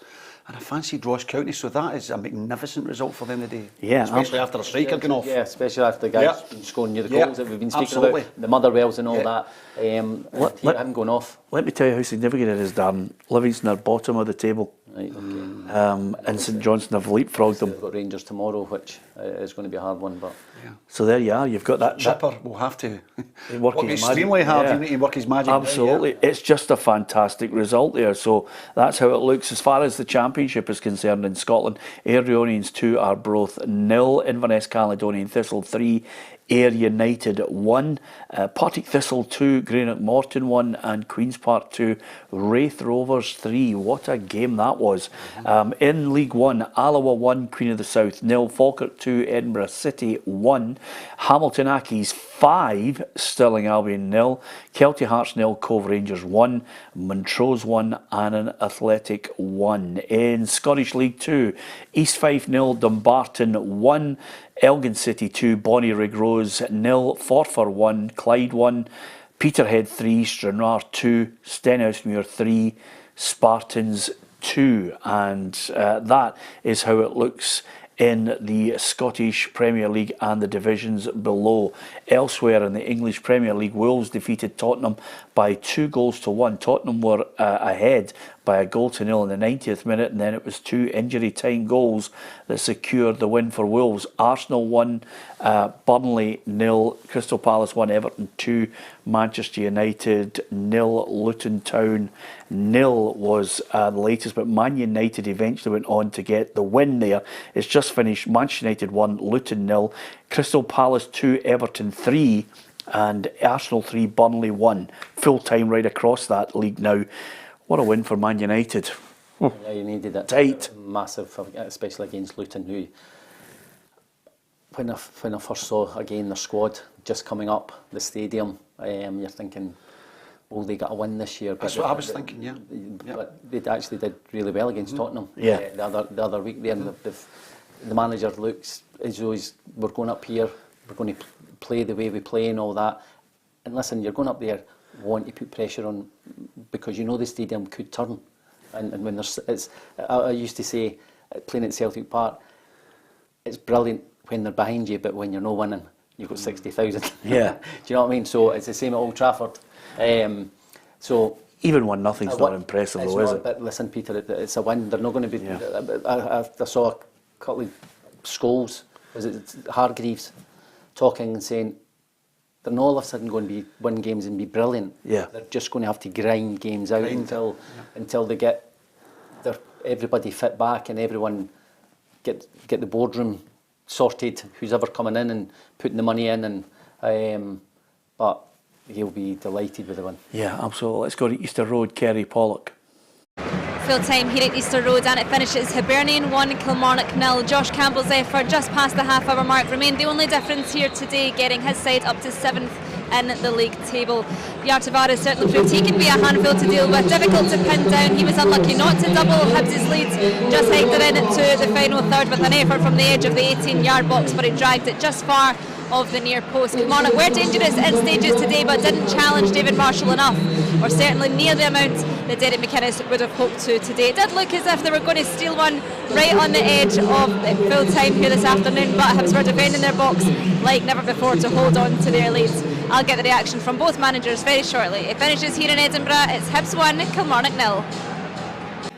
Yeah, what about that for Nick Montgomery? He will be ecstatic about that. Absolutely, that's a great result. I really felt sorry for him in the semi-final. I thought that was his chance against Aberdeen to get to a final. I thought they dominated the game. Then you seen them midweek, Peter.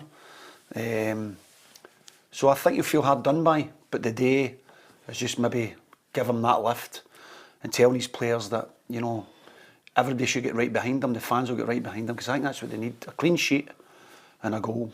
Fantastic. Yeah. I have to say, I mean, I know it's early days and managers can get through peaks and troughs and injuries can affect them, but it was just the way they went about their business of playing football. Jair Tavares and Johan is one. It's one of these guys. You've played with him before. You know, when he's good, he's good. Yeah. And then all of a sudden you think to yourself, there's about 3 or 4 games. Well, where is he? Yeah. But I think that Peter. Yeah, I think he's in games that I've watched. He does something unbelievable. I mean, sometimes Martin Boyle's proved that pace can destroy you. And Martin Boyle's done that for a few years for Hibs. His pace can destroy you as well, but he wants to play. He wants to do tricks, and he wants step overs and all that. Just play to your strength. Now he can't. Sometimes when he does it, it looks great, but then he gets a wee bit carried away and he wants to do another double step over and all that. Use your pace, because pace. Played with a few of them, haven't we? Yeah, but the thing is, just realise how can I hurt the team? I can hurt them because I just need to knock it. I think it's decision making as well. I've seen him a few times through, and he's not getting a shot away, and there's maybe somebody sitting just to square the ball into the 6, along the penalty spot, and he tries the shot. I mean, he's just got to learn that. He's just got to learn he's a team player. I mean, sorry, Peter, the best that I played with was big Tony Rouget. I mean, Tony would beat 3 or 4 guys and then back into somebody instead of just scoring or passing to somebody. Thanks to Janice, who says our Broth Stadium must be the coldest in Scotland. She said, I've been there, it's cold. It is cold. It's one of those stadiums where Ruffy actually mentioned it was the only time he'd taken a goal kick and he thought he might have to save it. Because it came right back up. Well, I didn't ask him. That's the where they take the corner and the sea come over the wall, isn't it? And the sea came over and flooded the 2 guys that were out to take the corner. It's a mental area for it, and I don't think if you get the wind completely died down at Arbroath, you're doing well. But nevertheless, thanks for that, Janice. Don't forget, you can hit the subscribe button on PLZ Soccer's YouTube channel. The world is changing.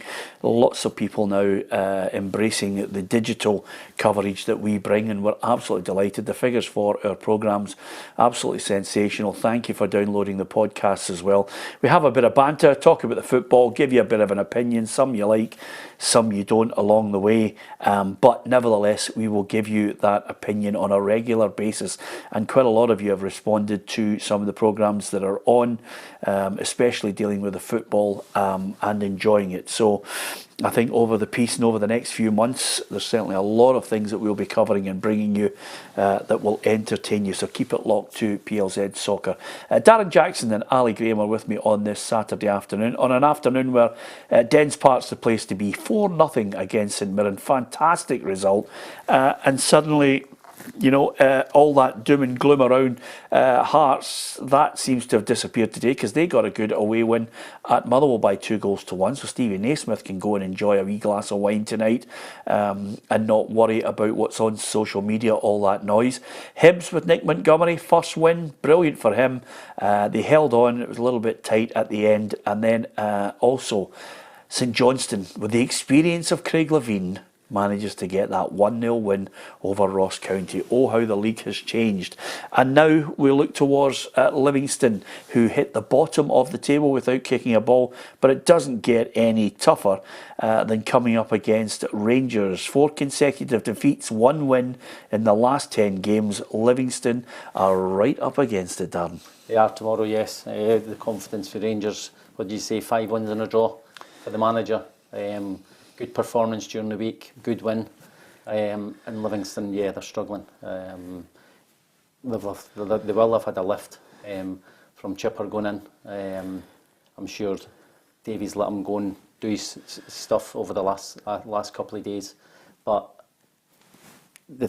what they'll need to make it physical. They'll hopefully the pitch will play their usual part, but they'll need to make it physical against Rangers. But if Rangers get in front early it could be a long day. Yeah, and of course, you'll have to look back before Philippe Clement arrived at Ibrox. There was, I had a list of players that could easily have been emptied out of the door if they weren't pulling their weight. But suddenly, it's all changed. Suddenly we're talking about partnerships. We're talking about Todd Cantwell in a positive situation on the park, what he's doing.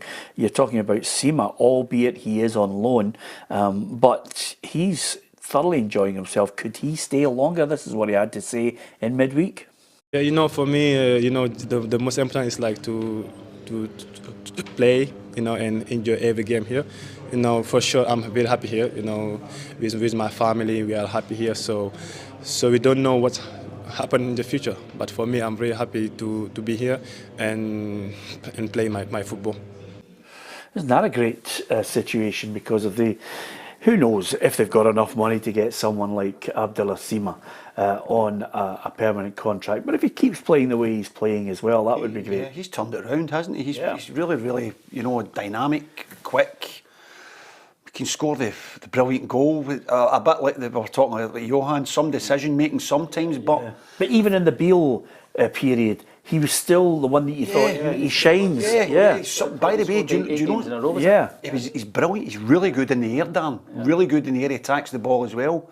I just think Rangers are in a good position at the minute because it's Raskin, Tom Lawrence to come in. I know Lammers is the guy maybe that they think, there's no negatives for the other night there, but somebody always finds a negative, and Lammers was one of them for the Rangers support. But I thought he'd actually had a good game.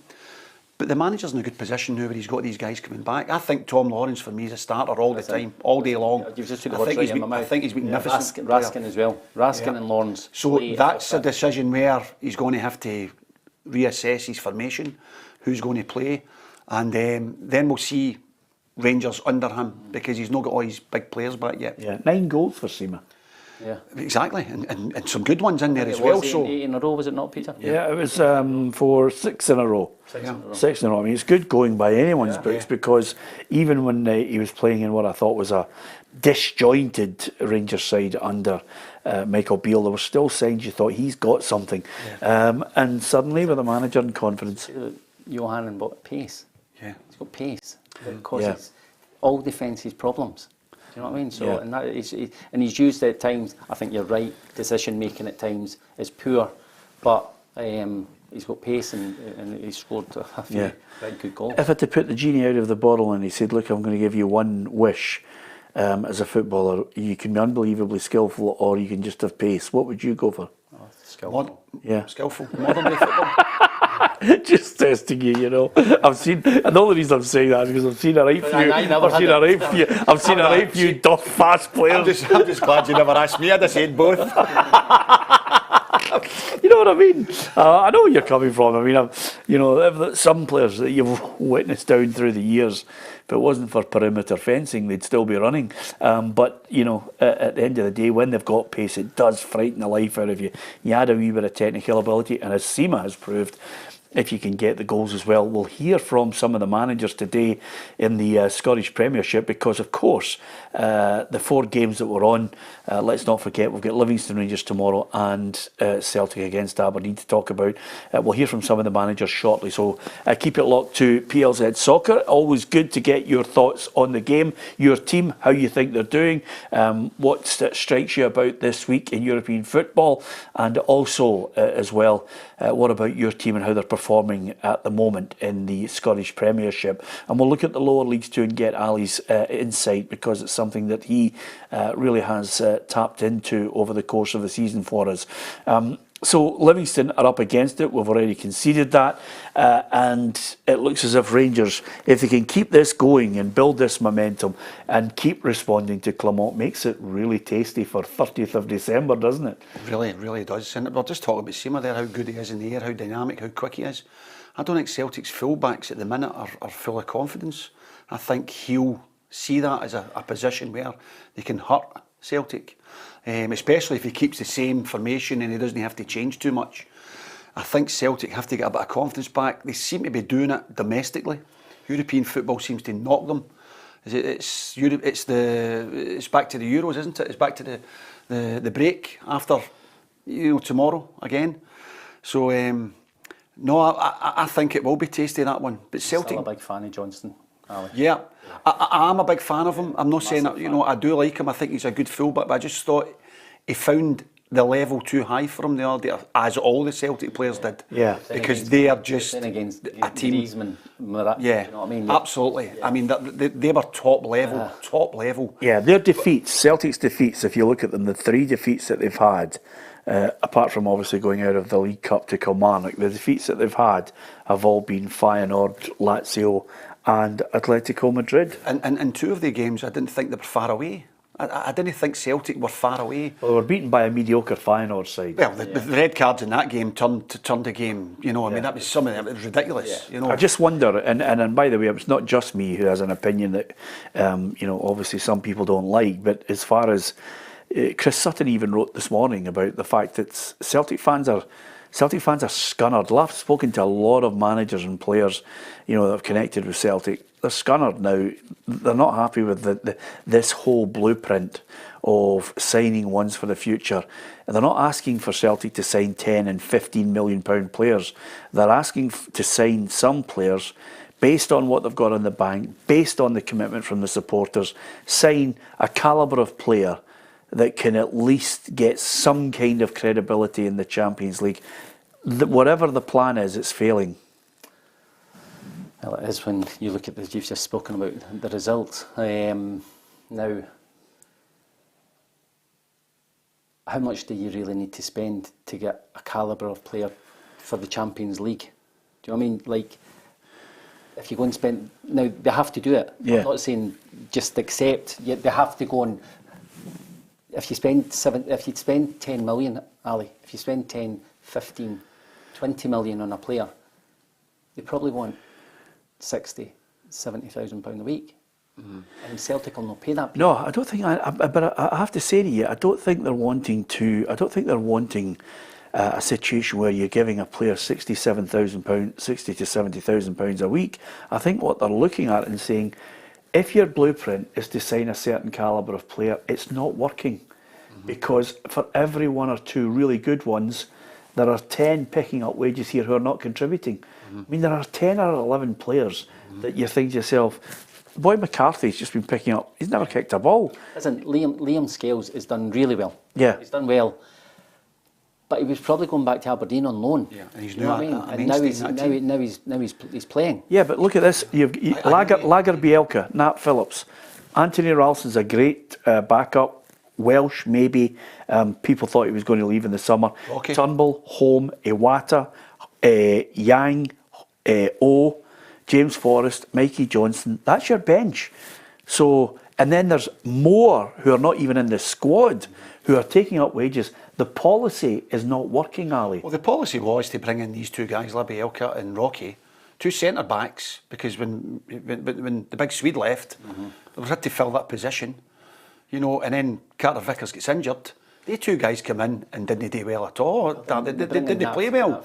And it's only guys they've brought in. Yeah. They've brought in guys who are to improve.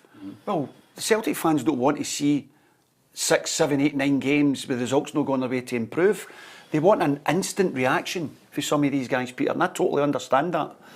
You're not telling me, and we spoke about this before, that Brendan Rodgers, down when he was down at Leicester, hasn't identified guys that he's played against who have maybe been relegated or maybe good enough to play, strong, good, experienced players in a midfield or in a back 4 down in England somewhere for nowhere near 10 to 12 to 14 million quid. Yeah. Surely he must have identified a couple of guys that can come in instead of these projects that the fans keep talking about. The signing policy is wrong and needs to be looked at. The blueprint needs to be reassessed. But the one thing that I think Celtic do really well is they're one of the best run clubs because they're run it's like an accountant's gathering, which is fine. That's fine if you want to just do that and you've got a client base that's happy to suck it up and say... Like they've brought Matt O'Reilly in from MK Dons, and you could probably sell him for what? Yeah. 10. You'd sell him for more than that. 15, 12 to 15. I think you get more than that for him down south, yes. Well, regardless of it's 1 for every 5. Yeah. And by the way, the one thing I would point out to you is I'm sorry, but Matt O'Reilly in that squad, in that team, they're still losing games. Yeah. They're not good enough. I'm a big fan of Hatate. He's a big loss. Yeah, absolutely. Maid is a huge loss for them. And they go into this game against an Aberdeen side. If we flip it over to just before we get some response from managers after the games today, Aberdeen are facing Celtic, coming back off what is a credible, really great performance. I think they deserve tremendous credit. Brilliant equaliser from McGrath from the free kick. Aberdeen underperformed at times. They should have beaten Helsinki. They underperformed in the semi-final against Hibs, and they still win the game because they have that one guy that can turn the game for them. Yeah. He never played the other night there. I know we keep going back to that, Dan, but it's a fact. It's just a fact. Yeah. And money's, that's what you pay for, guys to put the ball away. Yeah. But the showing they put up the other day there against a Pout team that I thought were going to wipe the floor with them was fantastic. I really enjoyed it. Yeah. You know, and I actually said to some guys, Peter, honestly, I said to them, I don't know if I can watch another Aberdeen game after the semi-final. I was impressed with them. And I watched that, and I was impressed with them. Yeah. So, you know, if they're not too tired because of the 2-game gap, which I don't believe in modern day football, mentally maybe with the travelling, whatever, but they could cause problems. People say you're making excuses. Yeah. The travelling. Yeah. Coming back, then travelling, you're travelling down to Glasgow. You know, different if you've got a home game. I can see them maybe causing a few problems for Celtic.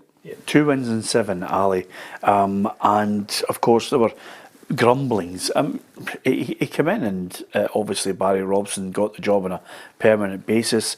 And a lot of people are just in the background grumbling, thinking, what way are they playing, what are they doing? But as Barry Robson will tell you, just get results. Get results, it takes away all the problems. Get yourself into a final, which they've managed to do, which is fantastic for Aberdeen.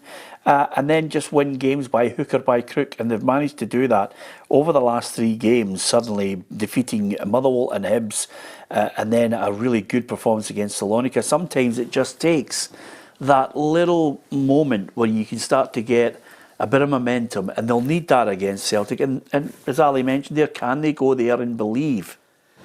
No, I think Celtic will win comfortably tomorrow. I do. I think the players, Aberdeen have been very, very inconsistent, and coming down to Celtic Park, they always find it quite hard. I think the Celtic players will be really hurting after the midweek result, and I think they need to put on a show tomorrow, and I think they will. Yeah, okay. Who replaces, sorry Peter, who replaces Maida tomorrow? Who replaces him for Celtic? Well, I mean, listen, you've got players there that have got to try and step up to the plate. Well, Mikey Johnstone, I worked with him with the 19s, and he's got unbelievable ability. But it's just never happened. Yeah. And even games he's come on. Does Yang come in and he still plays Palmer? Well, listen, I think Yang will come in. I thought Yang was good when he came on. Against who was it at home? The last game. Atletico. No, the league game. Yang came on. St Mirren. St Mirren. Yeah. He did very well. So I think he'll play. But of course, it's a work rate he made as well, isn't it? Yeah. The work rate. He's got tremendous work rate. There's elements of his game that I think he could work on. Yeah. His delivery into the box is poor. He's a centre forward. Well, you might think he's a centre forward. He's not really a goal scorer, to be perfectly honest with you. He plays for his country, didn't he? Yeah. You could fire all these stats at you all you want. He can't score goals. I do. Listen, he's brilliant. He's good in possession. He causes. But he's brilliant out of possession. I mean, it's absolutely. A nightmare. Yeah, to play against. Brilliant. Yeah. Okay, listen, as we get into the last half hour of the programme, hit the subscribe button and PLZ Soccer's YouTube channel. We're talking football. We're talking football over the course of Saturday and Sunday. We've discussed Rangers to win against Livingston, even on that rotten pitch. I think they've got a good record there. I think the only thing Livingston have got going for them is the pitch, and I don't like talking about that, but that is a fact.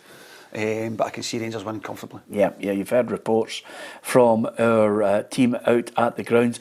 Good win for St Johnstone today, takes them off the bottom of the table with that win over Ross County. Ross County now on level points with Livingston on 10. 11th and 12th positions there. Livingston bottom of the table. It's amazing what can do a win in the Scottish Premiership. Dundee 4-0 over St Mirren. They're suddenly sitting there nicely in 5th position. Hearts with the win over Motherwell. They move up to 4th position, and they are only 2 points behind St Mirren in the table. So that's a great win today for Hearts, and how it changes the outlook on Stevie Naismith. Obviously we'll get a greater analysis of how they played overall when we discuss it on Monday's programme. And then just over and above that, the fallout from St Mirren losing so heavily. And what about Hibs fans? Suddenly Hibs heading in the right direction with Nick Montgomery getting that all-important win there, 1-0 over Kilmarnock. So that's how it looks over the course of the Scottish Premiership. There's lots of things. I must just mention a guy you guys know well, Robbie Nielsen. He's now heading to America as Tampa Bay Rowdies in the USL Championship as the manager. Brilliant. Nice job. Absolutely. Again, results, Peter. I actually met Robbie the Friday night before he was sacked on the Saturday against St Mirren. I was speaking to him the Friday night. And we all talk. When in management you talk about your spine, and I thought Robbie was very, very unlucky with Hearts because you had Craig Gordon out, Craig Halkett, Beningame and Boyce. Yeah. Mm-hmm. He was really unlucky. He was their 4 best players. Yeah.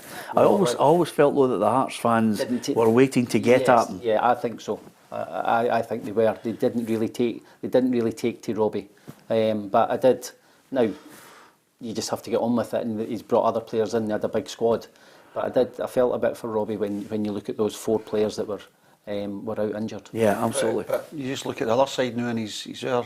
I know. Where he is, and one of our colleagues, Tom McManus, was over there, wasn't he? He said it's a fantastic place to play football and to coach. So yeah, absolutely, brilliant. Tampa, yeah. I mean, what's not to like? You know, it's better going over there and maybe losing a game while it's sunny. Anyway, good luck to Robbie. He's a good lad, and we wish him the very best of luck. Rather worryingly, we always talk about the huge gulf in the financial money available to clubs. It could get even worse because Amazon are set to rival TNT and Sky for the rights to the Premier League. Now, if they win a bid, it has to be in the billions. And I think at that point, I think the whole of Europe, including Scotland, which is, but a pinprick on the horizon of the financial giants, they'll all look at English football just sailing off into the distance, Ali. I think we'll get a good deal again, wouldn't we? I mean, we always get a good TV deal afterward. Yeah, absolutely, yeah. But by the way, Ali, honestly, we're very insular in our thinking here. When we look and we say, well, only 2 clubs can win the league. Well, there's only 2 or 3 tops across Europe. Yeah. So Bayern Munich have won the German league for 11 years in the trot. So the whole thing is the same problems we have here, and at times just it kind of it sometimes demoralise you, but it happens all over Europe. The problem with everyone now is it's going to become more prominent that English clubs will win all the European tournaments. The Real Madrid and Barcelona are hogging and selling as much of their TV rights as they possibly can. And their stadium. And by the way, if they could have 17 sponsors on their shirt, they would probably do it just to compete. Listen, before you say a word, let's hear what Stevie Naismith has to say after a great win today. Yeah, it was a big win because of our previous results. I think it's important that you stop that and you get the points that you need as quickly as you can. I think we've done that with what was a really good performance overall. Yeah, absolutely. Really good performance overall. He is happy, just hasn't told his face yet, to be honest with you, because Stevie's one of those guys in good times and bad. He's looking and thinking. I think inside Peter, he'll be absolutely delighted. That's pressure. He's absolutely. You're 2-0 up, 2-1. You're thinking, is it just? I know. That's pressure. He'll go home, sit down, and just. Darren, I was actually trying to get a wee squint at the scores come in there, Peter, and. With 6-7 minutes to go, I was pretty disappointed. And not in that game. There was usually there's always a couple of wee late 91, 92, 93 minute goals. It just didn't happen. Now it's 98, and it didn't happen today. So a fantastic result for him. Really, really good result against my old team. But I like to see Motherwell doing well. Yeah, absolutely. But the one thing about it is, quite simply, they now are in 4th position in the table. We don't expect St Mirren to finish 3rd. What they're doing at the moment is just really, they got a really great start and they've maximised. I still like the way St Mirren played in the second half against Hibs. Today's one of those days where you just get in the you get on the bus, and then you just say to your wife, "We're not going out tonight. We're just closing the curtains. This is just a nightmare." Well, it was momentum and consistency and confidence. We've said it before. They were just going on the pitch and things were happening. Now you might see a bit. This is where the manager's Robbo earn his money. He'll earn his money Right. to lift them. Yeah. To say, right, just go and show it's a one-off. The way you played, go and show that game was a one-off. And again, I've said about the Celtic players, I'll be disappointed. Players will be disappointed probably after, I would think so, after their performance today, getting beat 4-0 against Dundee. So I think the next game makes it massive for them because it's how they respond to it. And are they going to stay up there through fight and the good football they've been playing, or are they going to fold under the pressure? I think it's one of those blips, and I don't want to detract and quickly digress away. I think it's a blip. They'll be looking and saying to themselves over a period of time, St Mirren, there are certain games where we know we can win. That one today is a sore one, but going back to Hearts on it, it's because I expect Hearts to be up there finishing 3rd. You know, that's what I said before. Yeah, you did. It's the expectations. of Hearts and expectations of St Mirren. We want to be in the top 6. They don't expect to be 3rd. They want to be 3rd, but they don't expect to be 3rd. Don't forget earlier on in the season, Peter, when Alison McConnell was doing a report at the Smizer, she says after St Mirren had reached the summit of the league, she says the only way is down now for St Mirren. So we don't want that. Do you remember that? Yeah, absolutely. So we don't want that to happen to them, but we want to see them responding. We want to see the team getting a result again. But for St Mirren to be at the top, it's only inevitable once the old firm start clicking into gear that they're going to end up maybe 3rd or 4th. But you're right, Dan, spot on. The expectation levels of the Edinburgh clubs is far greater. Yeah, and of course it's a day when Lawrence Shankland will be absolutely ecstatic because he's well capable as a player of going on one of those runs of banging in goals right, left and centre. He's had a barren patch where, with injury and with the fact that he couldn't get goals, suddenly Hearts were toiling a wee bit, but then suddenly when you get a couple, especially today, and you look off the back of that and you say to yourself, well, okay, that's him, 3 goals in the last 3 games, maybe this is a wee run for him. Well, when you've got someone that has beaten the legend at the club, Robbo's record, you've got someone special really, haven't you? Because of what Robbo did. And Lawrence did fantastic last year, and they did. And I think I wasn't a massive fan of Ginnelly, but again, with his pace, stretching the game, it gave Lawrence and it gave Boyce the areas to go and play. I liked him. Ginnelly. I just think again, decision making. I thought decision making most of the time was poor. But again, he got in good areas. And listen, Lawrence got the goals last year, and we're talking about St Mirren. Lawrence would turn up expecting to score last season. This year it's been a little bit harder. Absolutely, 5 goals in 4 games. It's great.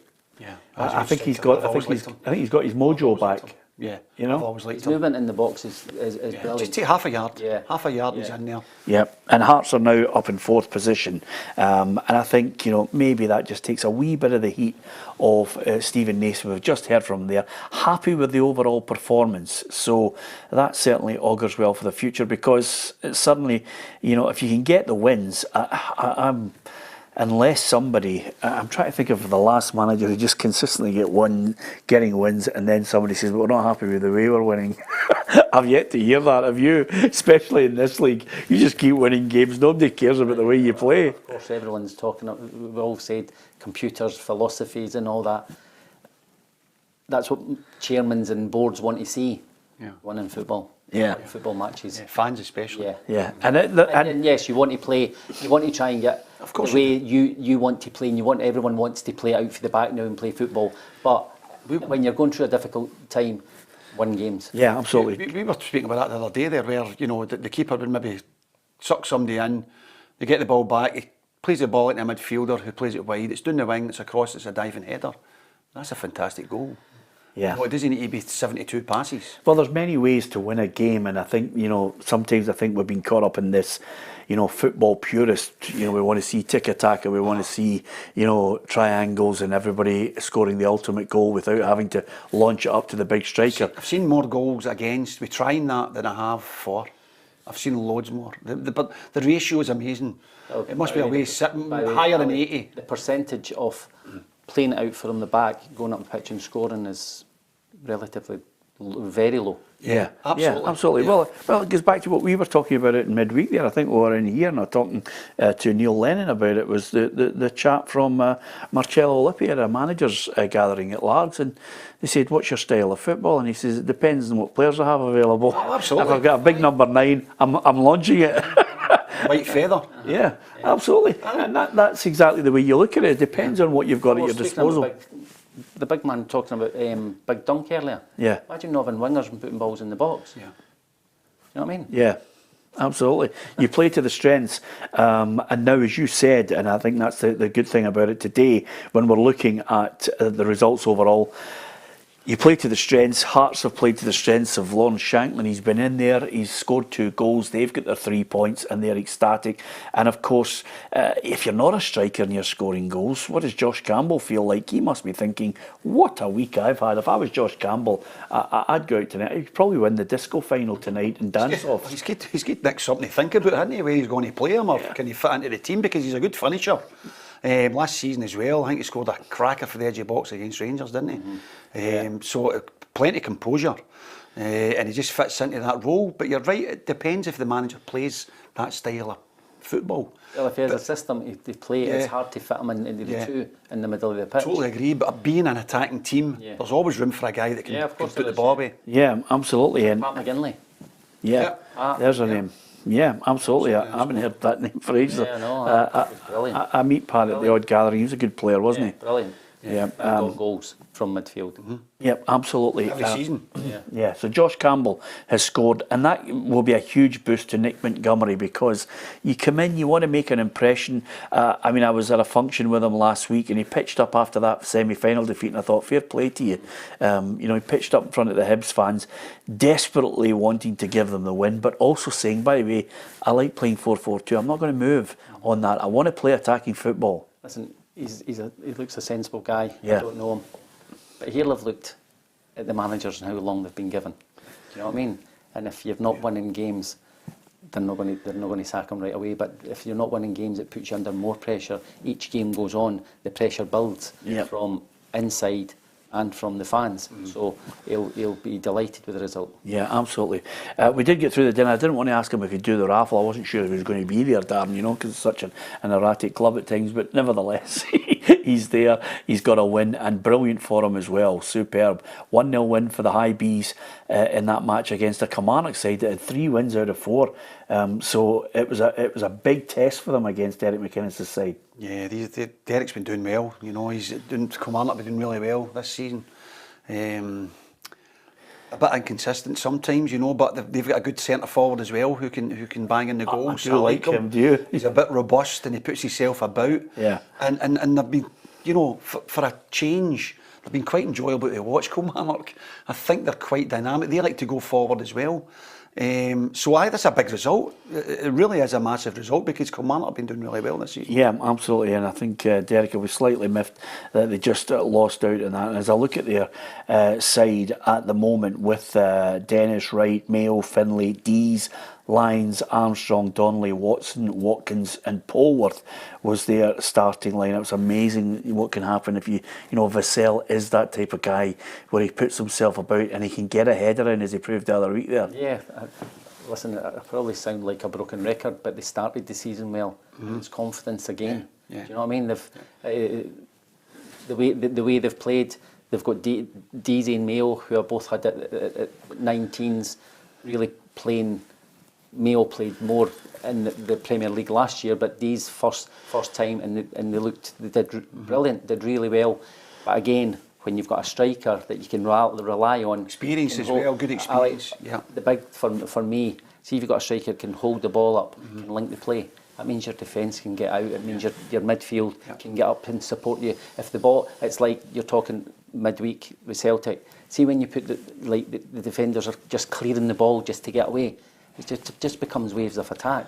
Yeah. When you've got a striker like Vassell who's doing really well, holding it up and linking the play, and you've got the midfield runners. It's It's one easy game, but it makes it I've been in a that lot position, easier. and when you're looking at young guys where the manager plays you, and he's saying to you, listen, I've got 5 guys running off you today. 2 will go on, and 3 will support you. And you're thinking to yourself, this is a dream come true. Yeah. I don't even need to take a great touch. I just need to make a nuisance of myself. If the centre half's going to win the ball, it's dropping for somebody. Yeah. And Cameron and Darren, we Mickey, Cameron, and we're right on it. They Yeah. were just right on it, and DL always running behind us. So They've got Kyle McGuinness, who I had at St Mirren, who went to Hibs and just could not stay fit. Yeah. Very good player. Well, he's played a lot of the games this year, and he's the one that can go and get up and support, and so that makes a massive difference. Yeah, and in fact, let's not forget that it always makes a difference if you can keep, things tight at the back as well. Hearts got a win today at Fir Park. Stevie Naismith was quick to sing the praises of Kingsley, Kent and Rowles for keeping Motherwell out, not letting them get that equaliser. Because we should have had a penalty or two. But then the positive from that is when they score or they get the penalty and they score, we defended really well in the dying moments, which was being questioned with losing some quick goals back to back in games, so that was really pleasing. Yeah, always helps if you're trying to defend the lead as well. Let's not forget, in the midfield area, Forrest, Ivanov, Beningame, Lowry and Cochrane. It's not a bad midfield either for Hearts. Listen, I'm a huge fan of Beningame. Yeah. He's been a huge loss. A scout for Blackpool, and we tried to sign him a couple of years ago, and I thought when he first came up, he was excellent, and he's just he's been out injured, so it'll take time for him to get back to where he was. Strong. Yeah. But good in the ball, Ali. Really good in the ball, and he wants the ball. He'll take it under pressure. Where when they're going through their bad, they've not got a midfield player that can, like Devlin and Haring are more winning it back. When they're playing those two in midfield, it's not really going forward as quick as we would probably like, where Beningame can do both. Yeah, absolutely. Boyce up front with Lawrence Shankland as well. We have heard from Adam Binney just talking about overall that great result for Dundee. Bakayoko with a double, and of course Rudden with a penalty. Robinson with a late fourth there for Dundee. What a result we'll hear. Across all our social media on PLZ Soccer, you'll hear from Tony Docherty giving us his thoughts on that win today over St Mirren. Definitely a surprise, because I didn't have Dundee to get a 4-0 win on the predictor, so I didn't get any points there. I certainly had maybe Hibs to edge it against Kilmarnock. They did so through Josh Campbell, Boyle setting him up and Campbell finishing it off. Motherwell 1, Hearts 2. Shankland, of course, with the double there. Despite Spittle getting a penalty, they couldn't get the equaliser, Motherwell, so yet another defeat for Stuart Kettlewell's side. And Nicky Clark hit the bar for the host before. Graham Carey put a stunning strike into the top corner. It's one of those special goals over a weekend where you think, I'm going to watch that. Certainly one not to be missed if you were watching the highlights of it. St Johnstone 1, Ross County 0 is the story of the Scottish Premiership. And just before we go, we'll probably, maybe if we're lucky, sneak in the odd word from some of the other managers who'll be happy with the way it all turned out. Livingston against Rangers on the Sunday. Celtic against Aberdeen is going to be a belter. And then suddenly, I don't know about you, but I know when McManus sits there, he hates the international break. I think it takes away all the attention for him annoying people on social media. But because there's such a feel-good factor around Scotland at the moment, and I hate to say this, Ali, but you know, when Darren was playing, we qualified for tournaments. But you know, Scotland's good at the moment. It's great for us. It's amazing. It's incredible what's happened. Are you a fan of Steve Clark? No, you've got to be. You've got to be the way they've gone about it. I mean, he's got a squad there that want to turn up. want to play.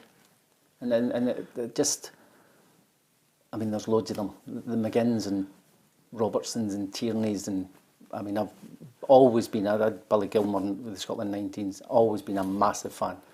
The first time I saw him, Ali, was the first time he went out, we did the warm-up, and I've never seen anybody do a warm-up like, and people will say, well, what do you mean it's a warm-up? His attitude in the warm-up was just beyond belief. It was a passing drill, raging with himself if he got it wrong in the warm-up. And I just thought, you'll go as far as you want if that's your attitude. You love him at Brighton, didn't you? Yeah, by the way, fantastic. But McTominay, look, McTominay is like bombed with Man United, and he turns up and he's a fantastic attitude as well. And what he's done, the goals, the goals are a bonus. Do you know what I mean? The goals are a massive bonus. But we've got players now that are really playing at the highest level. Yeah. And again, broken record, confidence.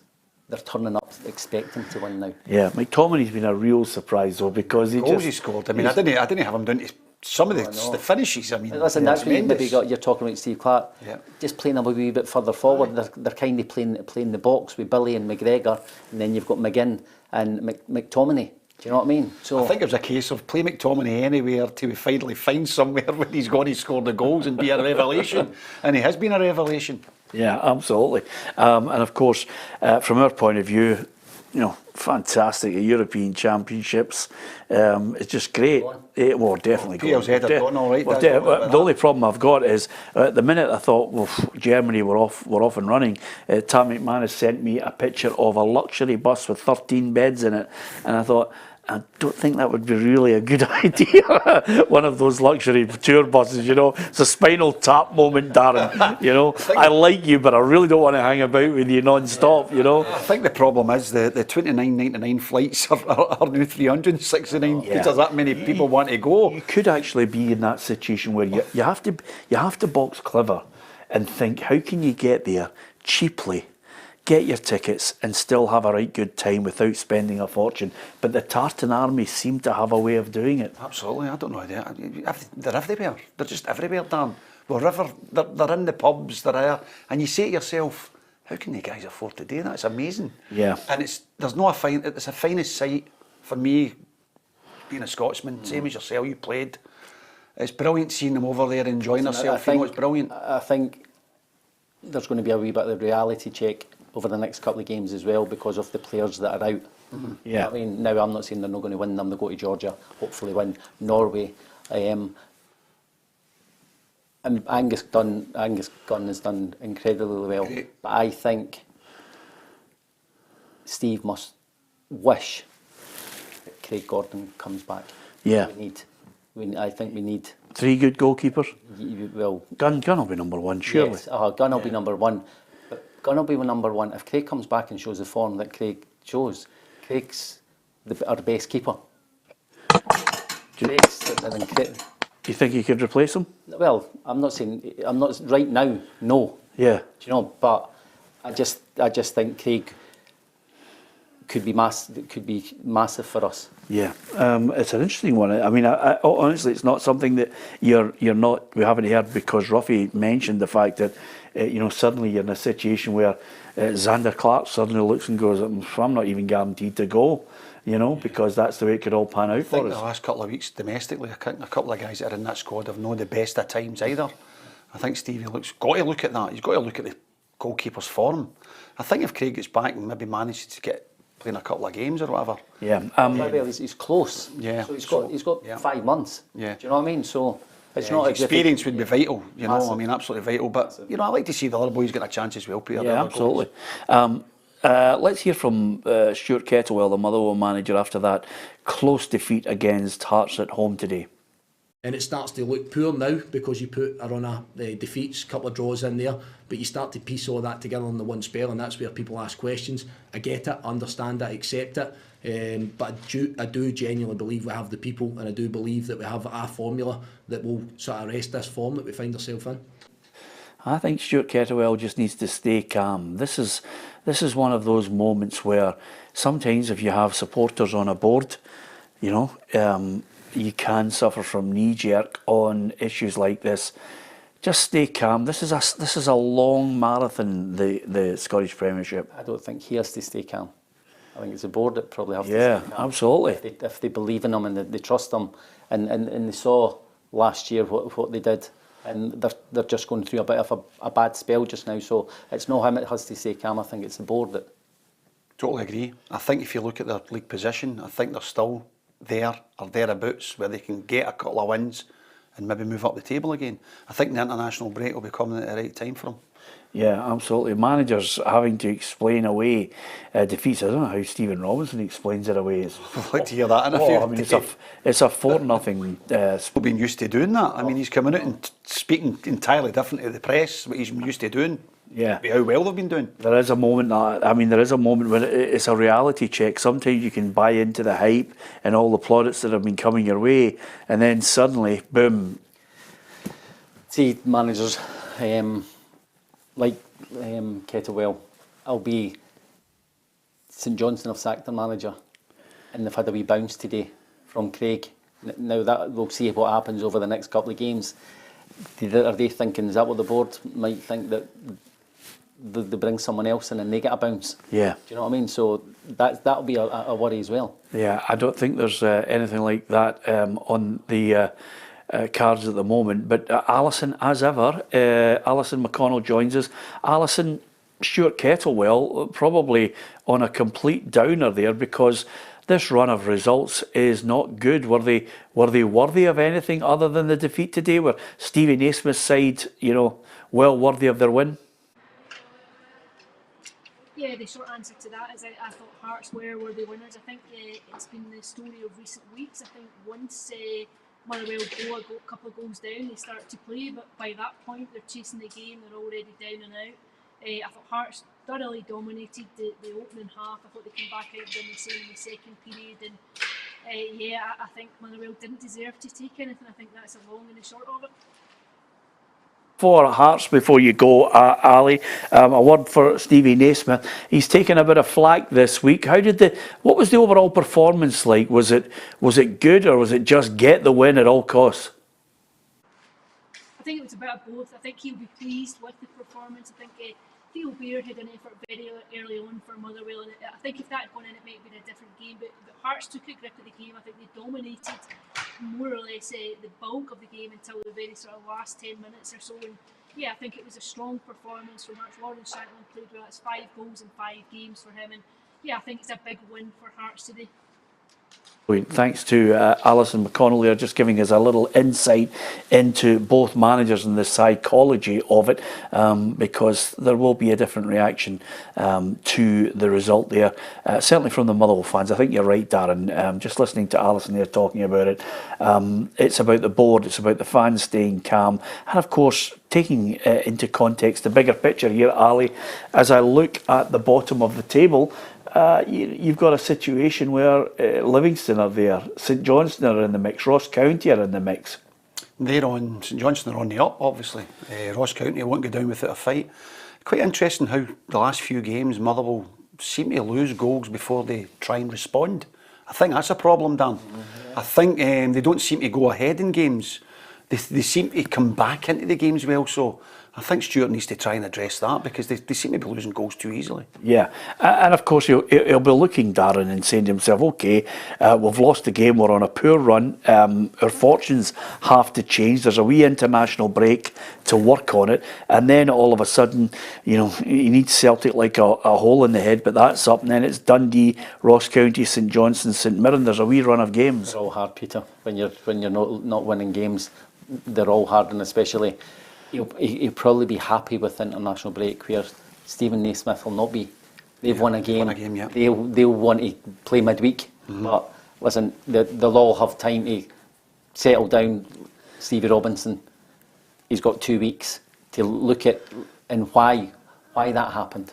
They've lost 4-0. He has to accept it anyway, but he'll look at it and why did that happen? Was it down to tactics? Was it just down to players? Was it just had a bad day? So they've got time to work on things. Yeah. So, but Stephen A. Smith would want a game on Wednesday or Saturday. Yeah, that table, as far as it is concerned at the moment, Rangers just chasing down Celtic at the moment, still 8 points the difference ahead of the Sunday games. Celtic have played a game more.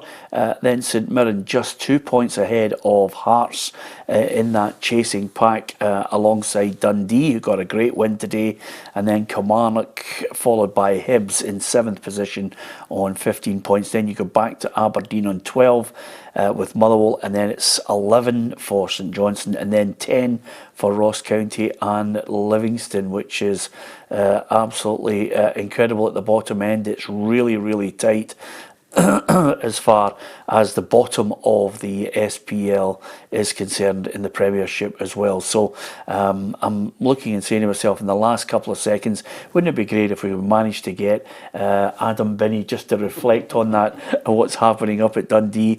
It's a good old battle. He always works hard to try and get on. Whether he's going to make it with seconds to spare, only time will tell. We'll find out if we can get Adam to work his magic, because Adam is a boy who works so hard to get on air, and I wonder if he's going to have the right camera angle for us to just get a wee quick word from him. Adam, you are the last word on this programme.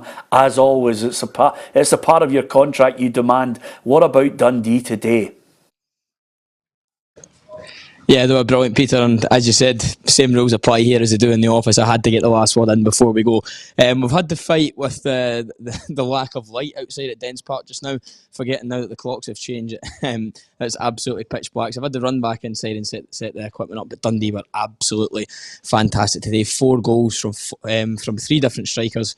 Sorry, double for Bakayoko, then Zach Robinson and Zach Rudden providing the goods as well. So all in all, brilliant performance from them. Really disappointing performance from St Mirren. I thought they were really poor today. Perhaps they're struggling from an illness and a sickness bug that has ran right through the team this week. Captain Marco out for that reason. They were also playing on Wednesday, big exertions in that draw against Hibs as well. So perhaps that played a part, but for their standards that they've set, sitting third on the table, that simply wasn't good enough. But don't take that away from Dundee. Fantastic from Tony Docherty side today, who are now back into the European positions and are just 2 points behind today's opponents. Well, listen, it's a safe journey out of Dundee. You've got to get over there before the bridge disappears and they go back to the 19th century.